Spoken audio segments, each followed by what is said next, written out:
ಬೆಂಗಳೂರು ಉತ್ತರ ಜಿದ್ದಾಜಿದ್ದಿನ ಫೈಟ್ನಿಂದ ಕೂಡಿದೆ. ಶೋಭಾ ಕರಂದ್ಲಾಜೆ ಅವರು ಕೇಂದ್ರ ಸಚಿವರು, ಅಷ್ಟೇ ಅಲ್ಲ ಹಿಂದೂ ಫೈರ್ ಬ್ರ್ಯಾಂಡ್ ಅವರಿಗೆ ಟಕ್ಕರ್ ಕೊಡೋದಕ್ಕೆ ಈಗ ರಾಜೀವ್ ಗೌಡ್ರು ರೆಡಿ ಆಗಿದ್ದಾರೆ. ಸರ್, ನೀವು ಒಂಥರ ಸಫಿಸ್ಟಿಕೇಟೆಡ್ ರಾಜಕಾರಣಿ, ನೀವು ಇದೊಂಥರ ಫೀಲ್ಡ್ ಪಾಲಿಟಿಕ್ಸ್, ಇದು ಪಕ್ಕಾ ಗ್ರೌಂಡ್, ಮಣ್ಣಿನಲ್ಲಿ ಒಂಥರ ಕುಸ್ತಿ ಇದ್ದಂಗೆ. ಇದು ನಾವು ಎಷ್ಟು ಗ್ಲೋಬಲ್ ಸಕ್ಸಸ್ ಇದ್ರೂ ನಾವು ನೆಲ ಬಿಟ್ಟಿಲ್ಲ, ನಮ್ಮ ಕಾಲು ನೆಲದ ಮೇಲೆ ಇದೆ. ಸರ್, ಈಗ ಬೆಂಗಳೂರು ನಾರ್ತ್ ಏನಿದೆ ಅದು ಬಿಜೆಪಿಯ ಭದ್ರಕೋಟೆ. ನಮಗೆ ನಮ್ಮ ದೇಶಕ್ಕೆ ಬೆಂಕಿ ಹಚ್ಚೋರು ಬೇಕಾಗಿಲ್ಲ. ಬರೀ ಡಿವಿಷನ್, ಪೋಲರೈಸೇಷನ್, ಡಿಸ್ಟ್ರಕ್ಷನ್ ಬೇಕಾಗಿಲ್ಲ ನಮಗೆ. ಈ ಮೋದಿ ಫ್ಯಾಕ್ಟರ್ ಎಷ್ಟರ ಮಟ್ಟಿಗೆ ನಿಮ್ಗೆ ಕಾಡಬಹುದು? ಮತ್ತೆ ಭಯೋತ್ಪಾದಕರಿಂದ ಕೇಳಿ ಮೋದಿ ಅವ್ರನ್ನ. ಲಡಾಖ್ ನಲ್ಲಿ ಚೈನಾ ಬಂದು ಒತ್ತುವರಿ ಮಾಡಿದ ಆದ್ಮೇಲೆ ನಿಮ್ಗೆ ಗೊತ್ತೇ ಆಗಿಲ್ವಲ್ಲ ಅದ್ರ ಬಗ್ಗೆ? ನೀವು ಯಾರು ಬಂದಿಲ್ಲ ಅಂತ ಹೇಳ್ತೀರಲ್ಲ, ಏನಿದು ರಕ್ಷಣೆ ಮಾಡೋರು ನೀವ? ಎಂತ ಒಂದು ಬಹಳ ಈ ತರ ಆದಾಗ, ಅದೇ ತರ ಮಣಿಪುರ್, ಪ್ರೌಡ್ ಹಿಂದೂಸ್. ಓಕೆ, ನಾನು ದೇಶಭಕ್ತ. ಈಗ ತಾನೇ ನಾನು ಬ್ಯಾಟರಾಯನಪುರದ ಶ್ರೀರಾಮನ್ ದೇವಸ್ಥಾನದಲ್ಲಿ ಪೂಜೆ ಮುಗಿಸ್ಕೊಂಡು ಬರ್ತಾ ಇದ್ದೀನಿ. ಇವತ್ತು ಊರಿನ ಹಬ್ಬ. ನಮಸ್ಕಾರ ವೀಕ್ಷಕರೇ. 2024 ಲೋಕಸಭಾ ಚುನಾವಣೆಯಲ್ಲಿ ಕರ್ನಾಟಕದ 28 ಕ್ಷೇತ್ರಗಳಲ್ಲಿ ಹಲವಾರು ಕ್ಷೇತ್ರಗಳಲ್ಲಿ ಸಿಕ್ಕಾಪಟ್ಟೆ ಫೈಟ್ ಇದೆ. ಅದರಲ್ಲೂ ಕೂಡ ಅರ್ಬನ್ ಏರಿಯಾಸ್ ಅಂತ ಬಂದ್ರೆ ಬೆಂಗಳೂರು ಉತ್ತರ ಜಿದ್ದಾಜಿದ್ದಿನ ಫೈಟ್ನಿಂದ ಕೂಡಿದೆ.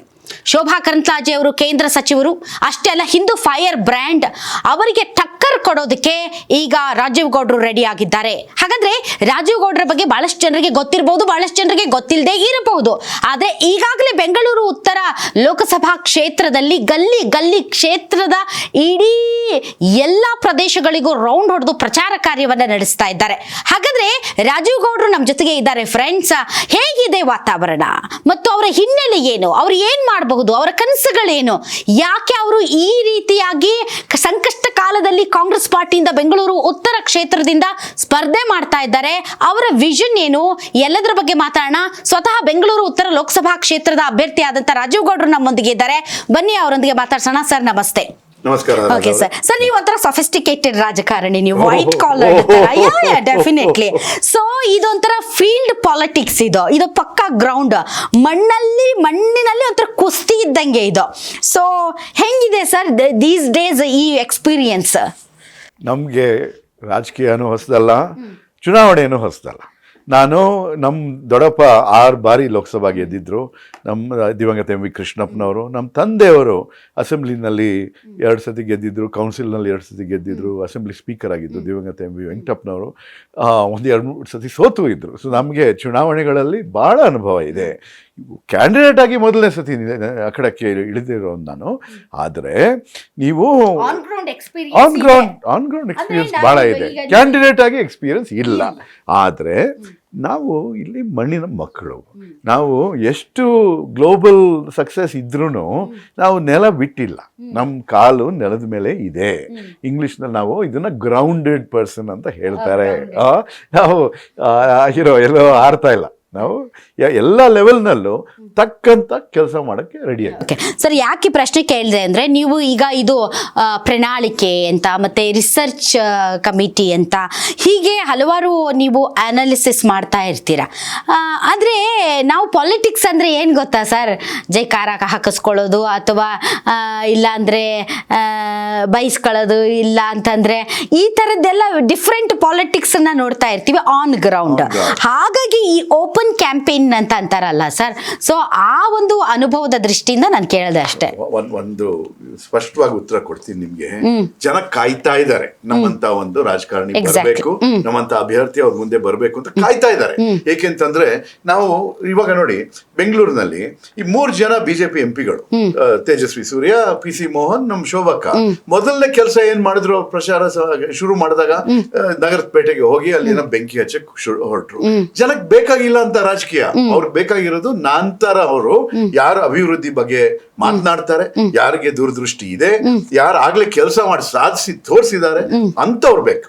ಅದಕ್ಕೋಸ್ಕರ ಜನ ನಿಜವಾಗ್ಲೂ ಒಳ್ಳೆ ಪ್ರತಿಕ್ರಿಯೆ ಕೊಡ್ತಾ ಇದ್ದಾರೆ ನನಗೆ. ನಾನು ರಫ್ ಅಂಡ್ ಟಫ್ ಇಲ್ಲ, ಸೊಫಿಸ್ಟಿಕೇಟೆಡ್ ಅಂತ ಇದ್ರೂನು ಜನ ಹೇಳ್ತಾ ಇದಾರೆ ಸಾಕಪ್ಪ ಅವೆಲ್ಲ ನಮ್ಗೆ. ಬೆಂಕಿ ಹಚ್ಚಕ್ಕೂ ಒಂದು ಗಟ್ಸು ಬೇಕು ಸರ್. ಬೆಂಕಿ ಅಷ್ಟು ಸುಲಭನಾ ಸರ್ ಬೆಂಕಿ ಹಚ್ಚೋದು? ನಮಗೆ ನಮ್ಮ ದೇಶಕ್ಕೆ ಬೆಂಕಿ ಹಚ್ಚೋರು ಬೇಕಾಗಿಲ್ಲ. ನಮ್ಮ ರಾಜ್ಯಕ್ಕೆ ನಮ್ಮ ನಗರಕ್ಕೆ ಯಾರಾದ್ರೂ ಬೆಂಕಿ ಹಚ್ಚಕ್ ಹೋದ್ರೆ ನಾನು ಗಟ್ಸ್ ಉಪಯೋಗಿಸಿ ಅವ್ರನ್ನ ಒಳಗೆ ಹಾಕ್ತೀನಿ ಅಷ್ಟೇ ನಾನು ಹೇಳ್ತೀನಿ. ಅದಕ್ಕೂ ಗಟ್ಸ್ ಬೇಕು. ಇಂತ ಬರೀ ಡಿವಿಷನ್, ಪೋಲರೈಸೇಷನ್, ಡಿಸ್ಟ್ರಕ್ಷನ್, ಪಾಲಿಟಿಷಿಯನ್ಸ್ ಬೇಕಾಗಿಲ್ಲ ನಮ್ಗೆ. ಎಲ್ಲರನ್ನೂ ವಿಶ್ವಾಸಕ್ಕೆ ಒಂದ್ ಕತೆ ಹೇಳ್ತೀನಿ. 2008ನೇ ಇಸ್ವಿಲಿ ಓಕೆ, ಈ ಮಂಗಳೂರಿನಲ್ಲಿ ಒಂದು ಪಬ್ ನಲ್ಲಿ ರಾಮ್ ಸೇನಾ ಅವರು ಮಹಿಳೆಯರನ್ನ ಅಟ್ಯಾಕ್ ಮಾಡಿದ್ರು. ಅದಾದ್ಮೇಲೆ ಇಲ್ಲಿ ಬೆಂಗಳೂರಿನಲ್ಲಿ ಬಂದು ಅದೇ ಮಾಡ್ತೀವಿ ಅಂತ ಹೇಳಿದ್ರು, ಒಂದು ಘೋಷಣೆ ಕೊಟ್ರು, ಒಂದು ಥ್ರೆಟ್ ಕೊಟ್ರು. ಆವಾಗ ನಾನು ನಮ್ಮ ಫ್ರೆಂಡ್ಸ್ ಜೊತೆ ಎಲ್ಲ ಸೇರ್ಕೊಂಡು ಇಡೀ ಬೆಂಗಳೂರು ನಗರದಲ್ಲಿ ಖರ್ಚು ಮಾಡಿದೆ. ನನ್ನ ಕ್ರೆಡಿಬಿಲಿಟಿ ಏನಿದೆ ಕಾಲೇಜ್ಗಳಲ್ಲಿ ಎಲ್ಲ ಕಡೆ, ಒಂದು ಫೋನ್ ಕಾಲ್ ಒಂದು ಪ್ರಿನ್ಸಿಪಲ್ ಮಾಡಿದ್ರೆ ಈ ತರ ಮಹಿಳೆಯರ ಮೇಲೆ ದಾಳಿ ಮಾಡಿದ್ದಾರೆ, ಇಲ್ಲಿ ಬಂದು ಇದೇ ತರ ಮಾಡ್ತಾರೆ, ಪ್ರೊಟೆಸ್ಟ್ ಮಾಡೋಣ ಅಂದ್ಬಿಟ್ಟು ನಾನೇನು ಡಿಸೈನ್ ಮಾಡಿದ್ದೆ protest, meaning simultaneous protest across the city. ಆ ತರ ಡಿಸೈನ್ ಮಾಡಿದಾಗ ಇಡೀ ಸಿಟಿನಲ್ಲೆಲ್ಲ ಆಚೆ ಬಂದ್ರು. ಓಕೆ, ಸೊ ನಾವು ಬುದ್ಧಿವಂತಿಕೆ ಉಪಯೋಗಿಸಿ ಖರ್ಚು ಕಮ್ಮಿ ಮಾಡಿ ಒಂದು ಒಳ್ಳೆ ಯಾವ ಇಶ್ಯೂ ತಗೋಬೇಕು, ಮಹಿಳೆಯರ ಮೇಲೆ no attacks on women, no moral policing, ಆ ತರ ಒಂದು ಟಾಪಿಕ್ ತಗೊಂಡಾಗ IT ಕಂಪನೀಸ್ ನಲ್ಲೂ ನಿಂತ್ಕೊಂಡು ಅವರು ವಾಲಂಟರಿ ಆಗಿ ಮಾಡಿದ್ರು. ಆ ತರ ನಮಗೂ ಕೆಪಾಸಿಟಿ ಇದೆ. ಯಾವತ್ತಾದ್ರೂ ನಾವು ಏನಾದ್ರೂ ಒಂದು ಪ್ರೊಟೆಸ್ಟ್ ಮಾಡಬೇಕು, ಏನಾರ ನಮ್ಮ ಶಕ್ತಿ ತೋರಿಸ್ಬೇಕು, ಏನಾರ ಡಿವೈಸಿವ್ ಪಾಲಿಟಿಕ್ಸ್ ವಿರುದ್ಧ ನಮ್ಮ ನಮ್ಮ ಪ್ರತಿಕ್ರಿಯೆ ಕೊಡಬೇಕು ಅಂತಂದ್ರೆ ಜೋರ ಕೊಡಕ್ಕೆ ತಯಾರಾಗಿದ್ದೀನಿ. ಅದ್ರ ಬಗ್ಗೆ ಏನು ಎರಡು ಮಾತು. Okay, all right sir. ಈಗ ಬೆಂಗಳೂರು ನಾರ್ತ್ ಏನಿದೆ ಅದು ಹಲವು ವರ್ಷಗಳಿಂದ ಅದು ಬಿಜೆಪಿಯ ಭದ್ರಕೋಟೆ. ಈಗ ಶೋಭಾ ಕರಂದ್ಲಾಜೆ ಅವರು ಬಿಜೆಪಿಯ ಅಭ್ಯರ್ಥಿ. ಗೆಲುವು ನೀವ್ ಅನ್ಕೊಂಡಷ್ಟೇ ತುಂಬಾ ಸುಲಭ ಇದೆ ಅಂತ ಅನ್ಸುತ್ತಾ, ಅಥವಾ ಫೈಟ್ ಇದೆ ಅಂತ ಅನ್ಸುತ್ತಾ ಸರ್ ತಮಗೆ? ಯಾವ ಎಲೆಕ್ಷನ್ ನೀವು ಗೆಲುವು ಸುಲಭ ಅಂತ ಅನ್ಲೇಕ್ ಕೂಡುದು. Every election is a tough fight ಅಂತ ಆ ಒಂದು ಉದ್ದೇಶದಿಂದಾನೇ ನೀವು ಮುಂದೆ ಹೋಗ್ಬೇಕು. ಇವಾಗ ಶೋಭಕ್ಕ ನಾನು ಎಲ್ಲ ಒಟ್ಟಿಗಿದ್ದು ಪಾರ್ಲಿಮೆಂಟ್ ನಲ್ಲಿ, ನಾನು ರಾಜ್ಯಸಭೆಯಲ್ಲಿ ಇದ್ದೆ, ಶೋಭಕ್ಕ ಲೋಕಸಭೆಯಲ್ಲಿ ಇದ್ರು. ಅವೆಲ್ಲ ಒಂದೇ ಸತಿ ಆಯ್ಕೆ ಆಗಿರೋದು. ಅವ್ರು 1 ತಿಂಗಳು ನನಗಿಂತ ಮುಂಚೆ ಹೋದವ್ರು ಪಾರ್ಲಿಮೆಂಟ್ಗೆ. ಸೊ ನಾವು ನಮ್ಗೆ ಚೆನ್ನಾಗಿ ಪರಿಚಯ. ಅವರು ಮೊದಲಿಂದ ಫೈಟರ್ ಆಗೇ ಬಂದಿರೋದು ಗೊತ್ತು. ಸೊ ಅವರು ಅದ್ರ ಮೇಲೆ ಅವ್ರಿಗೆ ಅವ್ರ ಪಾರ್ಟಿ ಕಾರ್ಡರ್ ಇದೆ, ಅವೆಲ್ಲ ಇದಲ್ಲ. ಇವಾಗ ಅವ್ರಿಗೆ ಸಮಸ್ಯೆ ಏನಾಗಿದೆ, ಪಾರ್ಟಿನಲ್ಲೇ ಅವ್ರ ಬಗ್ಗೆ ಬಹಳ ಭಿನ್ನಾಭಿಪ್ರಾಯ ಇದೆ. ಅಲ್ಲಿ ಉಡುಪಿ ಚಿಕ್ಕಮಗಳೂರಿನಲ್ಲಿ 10 ವರ್ಷ ಅಲ್ಲಿ ಎಲ್ಲಿಂದ ಸಂಸತ್ ಸದಸ್ಯರಾಗಿದ್ರು, ಅಲ್ಲಿ ಗೋ ಬ್ಯಾಕ್ ಘೋಷಣೆಗಳೆಲ್ಲ ಎಲ್ಲ ಕಡೆ ಅವ್ರ ಪಾರ್ಟಿನವರೇ ಮಾಡ್ತಾ ಇದ್ದಾರೆ. ಓಕೆ, ನಮ್ಗೊಂದು ಗಿಫ್ಟ್ ಕೊಟ್ಟಂಗೆ ಇದು. ಎಲ್ಲ ಕಡೆ ನಾವು ಇದನ್ನೇ ಮಾತಾಡ್ಕೊಂಡು. ಸೊ ಈ ಒಳ ಏಟು ನಿಮ್ಗೆ ಲಾಭ ಆಗುತ್ತೆ ಅಂತೀರಾ? ಅಂದ್ರೆ ಈಗ ಖಂಡಿತ ಆಗತ್ತೆ. ಏಕೆಂತಂದ್ರೆ ಬಹಳ ಜನ ಅಷ್ಟು ಅವ್ರಿಗೆ ಸಹಕಾರ ಕೊಡ್ತಾ ಇಲ್ಲ ಅವ್ರ ಪಾರ್ಟಿನಲ್ಲೇ. ಅವರು ಸಹಕಾರ ಕೊಡದೇ ಇದ್ದಾಗ ಯಾರು ವೋಟ್ ಮಾಡ್ತಾರೆ? ಅವ್ರಿಗೆ ಏನಾರ ಶೋಭಕ್ ವೋಟ್ ಮಾಡ್ಕೂಡ್ದು ಅಂತ ಏನಾರ ಒಂದ್ ಮನಸ್ಸು ಇದ್ರೆ ಅವ್ರು ಮಾಡೋದು ನಮ್ಗೆ ಅಂತ ನಾನು ಭಾವಿಸಿದೀನಿ. ನಾವು ಅದನ್ನ ಪ್ಲಸ್ ಪಾಯಿಂಟ್ ನಿಮಗೆ ಬಂದೇ ಬರುತ್ತೆ ಅಂತ ಅನ್ಕೋಬೇಕು. ಒಂದು ವಿಷಯ, ಎಷ್ಟಿದ್ರು ಪಾರ್ಟಿ ಕಾರ್ಯಕರ್ತರು ಒಂದು ನಿಷ್ಠೆಯಿಂದ ಪಾರ್ಟಿಗೆ ಹಾಕ್ತಾರೆ. ಕ್ಯಾಂಡಿಡೇಟ್ ಯಾರಾದ್ರೂ ಇರಲಿ, ಪಾರ್ಟಿ ಕಾರ್ಯಕರ್ತರಲ್ಲ ಸರ್, ವೋಟರ್ಸ್ ಅಂದ್ರೆ ಈಗ ಶೋಭಕ್ಕ ಇರ್ತಾರಾ ಇರಲ್ವಾ, ಶೋಭಕ್ಕ ಕ್ಷೇತ್ರದಲ್ಲಿ ಟೈಮ್ ಸ್ಪೆಂಡ್ ಮಾಡ್ತಾರಾ ಇಲ್ವಾ, ಅಥವಾ ಕಾರ್ಯಕರ್ತರಿಗೆ ಈಸಿ ಅವರದ್ದು ಅವೈಲಬಿಲಿಟಿ ಇದೆಯಾ ಇಲ್ವಾ ಅನ್ನೋದಕ್ಕಿಂತ ಸರ್, ಎಲೆಕ್ಷನ್ಸ್ ನೀವು ನೋಡ್ಬಹುದು ಕಳೆದ 10 ವರ್ಷಗಳಿಂದ ಒಂದೇ ಟಾಪಿಕ್, ಒಂದೇ ಮುದ್ದ, ದಟ್ ಈಸ್ ಮೋದಿ ಅವರು. ಸೊ ಮೋದಿ ಅವರ ಮೇಲೇನೆ ಚುನಾವಣೆಗಳು ನಡೀತಾ ಇರೋದ್ರಿಂದ ಸರ್, ಈ ಮೋದಿ ಫ್ಯಾಕ್ಟರ್ ಎಷ್ಟರ ಮಟ್ಟಿಗೆ ನಿಮ್ಗೆ ಕಾಡಬಹುದು? So Modi factor, Modi wave ಅಂತ ಹಿಂದೆ 2 ಎಲೆಕ್ಷನ್ ಅಲ್ಲಿ ಇವಾಗ ಎಲ್ಲೂ ಕಾಣಿಸ್ತಾ ಇಲ್ಲ. ನೀವು ಎಲ್ಲ ಕಡೆ ಓಡಾಡ್ಕೊಂಡ್ ಬನ್ನಿ, ಎಲ್ಲಾದ್ರೂ ಒಂದ್ ಕಡೆ ನಿಮ್ಗೆ ಕಂಡ್ಬಿಟ್ರೆ ನನ್ಗೊಂದು ಫೋನ್ ಹಾಕಿ, ನಾನು ಬಂದು ನೋಡ್ತೀನಿ ಏನಪ್ಪಾ ಇದು ಮೋದಿ ವೇವ್. ವೇವ್ ಎಷ್ಟು ಪರಿಣಾಮಕಾರಿಯಾಗಿದೆ ಅಂತ ಗೊತ್ತಿಲ್ಲ, ಬಟ್ ಮೋದಿ ಫ್ಯಾಕ್ಟರ್ ಅಂತೂ ಸರ್ ವರ್ಕ್ ಆಗುತ್ತೆ. ಮೋದಿ ಫ್ಯಾಕ್ಟರ್ ನಾನು ಹೇಳ ಏನಾಗಿದೆ ಅಂತ, ಅವ್ರಿಗೆ ಬಿಜೆಪಿ ವಿರುದ್ಧ ಕೆಲಸ ಮಾಡ್ತಾ ಇದೆ. ಏಕೆಂದ್ರೆ 10 ವರ್ಷ ಮೋದಿ ಅವರಿಗೆ ಕೊಟ್ಟಿದೀವಿ ಅವಕಾಶ. 10 ವರ್ಷದಲ್ಲಿ ನಮ್ಗೆ ಏನ್ ಕೊಟ್ಟಿದ್ದಾರೆ? ಈ ದೇಶ ಸುಭದ್ರವಾಗಿದೆ. ಪಾಕಿಸ್ತಾನ, ಚೈನಾ ಮತ್ತೆ ಭಯೋತ್ಪಾದಕರಿಂದ ಕೇಳಿ ಮೋದಿ ಅವ್ರನ್ನ. ಲಡಾಖ್ ನಲ್ಲಿ ಚೈನಾ ಬಂದು ಒತ್ತುವರಿ ಮಾಡಿದಾದ್ಮೇಲೆ ನಿಮ್ಗೆ ಗೊತ್ತೇ ಆಗಿಲ್ವಲ್ಲ ಅದ್ರ ಬಗ್ಗೆ? ನೀವು ಯಾರು ಬಂದಿಲ್ಲ ಅಂತ ಹೇಳ್ತೀರಲ್ಲ, ಏನಿದು ರಕ್ಷಣೆ ಮಾಡೋರು ನೀವ? ಎಂತ ಒಂದು ಬಹಳ ಈ ತರ ಆದಾಗ, ಅದೇ ತರ ಮಣಿಪುರ್ ಅದು ಈಶಾನ್ಯ ರಾಜ್ಯ, ನಮ್ಮ ದೇಶದ ಒಂದು ರಾಜ್ಯ. ಅಲ್ಲಿ ಅದು ಸುಟ್ಟು ಹೋಗಂತ ಒಂದು ಸಮಯದಲ್ಲಿ ಒಂದ್ ದಿವಸ ಅವರು ಅದಕ್ಕೆ ಪ್ರತಿಕ್ರಿಯೆ ಕೊಟ್ಟಿಲ್ಲ, ಗಮನ ಕೊಟ್ಟಿಲ್ಲ. ಈ ತರ ಮಾಡಿದಾಗ ನ್ಯಾಷನಲ್ ಸೆಕ್ಯೂರಿಟಿ ಮಾತು ಎತ್ತಲೇ ಕೂಡ್ದು ಪ್ರಧಾನಮಂತ್ರಿಗಳು. ಹಂಗಲ್ಲ ಸರ್, ನೀವು ಅದ್ ಮಾತಾಡಿದ್ರೆ ಅವ್ರೇನ್ ಹೇಳ್ತಾರೆ ಗೊತ್ತಾ, ರಾಮ ಮಂದಿರ ಕಟ್ಸಿಲ್ವಾ, ನೀವೇನಾದ್ರೂ ರಾಮ ಮಂದಿರ ಕಟ್ಸಿದೀರಾ, ನೀವು ರಾಮನ ದೇವಸ್ಥಾನಕ್ಕೆ ಹೋಗೋದಿಲ್ಲ, ನೀವಂತರ ಸಿದ್ದರಾಮುಲ್ಲಾ ಖಾನ್ ಇದ್ದಂಗೆ ಅಂತ ಎಲ್ಲ ಅಂತಾರಲ್ಲ ಸರ್ ಅವರು. So that is the topic, if you agree or not sir, that is the topic. ಮತ್ತು ಅದನ್ನೇ ಅವರು ಜನರ ಮನಸ್ಸಲ್ಲಿ ಬಿತ್ತೋದಕ್ಕೆ ಪ್ರಯತ್ನ ಪಡ್ತಾ ಇರೋದು, ಮತ್ತು ಅದರ ಮೂಲಕನೇ ಅವ್ರು ಚುನಾವಣೆಗೆ ಹೋಗೋದಕ್ಕೆ ರೆಡಿ ಆಗಿದ್ದಾರೆ ಸರ್. ನಾವು ಪ್ರೌಡ್ ಹಿಂದೂಸ್, ಓಕೆ, ನಾನು ದೇಶಭಕ್ತ. ಈಗ ತಾನೇ ನಾನು ಬ್ಯಾಟರಾಯನಪುರದ ಶ್ರೀರಾಮನ್ ದೇವಸ್ಥಾನದಲ್ಲಿ ಪೂಜೆ ಮುಗಿಸ್ಕೊಂಡು ಬರ್ತಾ ಇದ್ದೀನಿ. ಇವತ್ತು ಊರಿನ ಹಬ್ಬ. ಸೂಪರ್ ಸರ್, ನೀವು ರಾಮ ಮಂದಿರಕ್ಕೆ ಹೋಗಿ ಬಂದ್ರಲ್ಲ, ಅದು ತುಂಬಾ ದೊಡ್ಡದು. ಯಾಕಂದ್ರೆ ನೀವು ಕ್ಷೇತ್ರಕ್ಕೆ ನಮ್ಮ ಹಳ್ಳಿಯಲ್ಲಿ ಒಂದಿರೋದು ಎರಡು ದೇವಸ್ಥಾನ ಇದೆ. ಒಂದು ರಾಮ ಮಂದಿರ, ಅದೇ ನಮ್ಮ ಮೇನ್ ಫೆಸ್ಟಿವಲ್ ವಿಲೇಜ್ ನಲ್ಲಿ. ಅದೇ ತರ ಇನ್ನೊಂದು ಚೌಡೇಶ್ವರಿ ದೇವಸ್ಥಾನ ಅಂತ ಒಂದು ಐತಿಹಾಸಿಕ ದೇವಸ್ಥಾನ ಇದೆ. ಅದು ಬಿದ್ದೋಗ್ತಾ ಇರೋ ಸಮಯದಲ್ಲಿ ನಾನು ನಮ್ಮ ಕಸಿನ್ಸ್ ಎಲ್ಲ ಸೇರ್ಕೊಂಡು ಒಂದು ರೆನೋವೇಷನ್ ಹೊಸ ದೇವಸ್ಥಾನ ಕಟ್ತಾ ಇದೀವಿ. ಸೊ ನಾವು ಇದನ್ನ ತಗೊಂಡು ಹೋಗಿ ಬೇರೆಯವ್ರ ಜೊತೆ ಜಗಳ ಮಾಡ್ತೀವ? ನಾವು ನಮ್ಮ ದೇವರಿಗೆ ನಮಸ್ಕಾರ ಮಾಡ್ತೀವಿ. ನಮ್ಮ ಧರ್ಮನೇ ಸೆಕ್ಯುಲರ್ ಧರ್ಮ. ಎಲ್ಲಾ ಕಡೆಯಿಂದನೂ ದೇವರಿಗೆ ಎಲ್ಲರೂ ಪ್ರೀತಿಸುವ ಫಿಲಸಾಫಿಕಲಿ ಆಲ್ಸೋ ನಮ್ಮ ವಿವೇಕಾನಂದ ಅವರು ಹೇಳ್ತಾರಲ್ಲ, ಈ ನದಿನೂ ಆ ನದಿನೂ ಇನ್ನೊಂದು ನದಿನೂ ಎಲ್ಲ ಒಂದೇ ಸಾಗರಕ್ಕೆ ಹೋಗೋದು.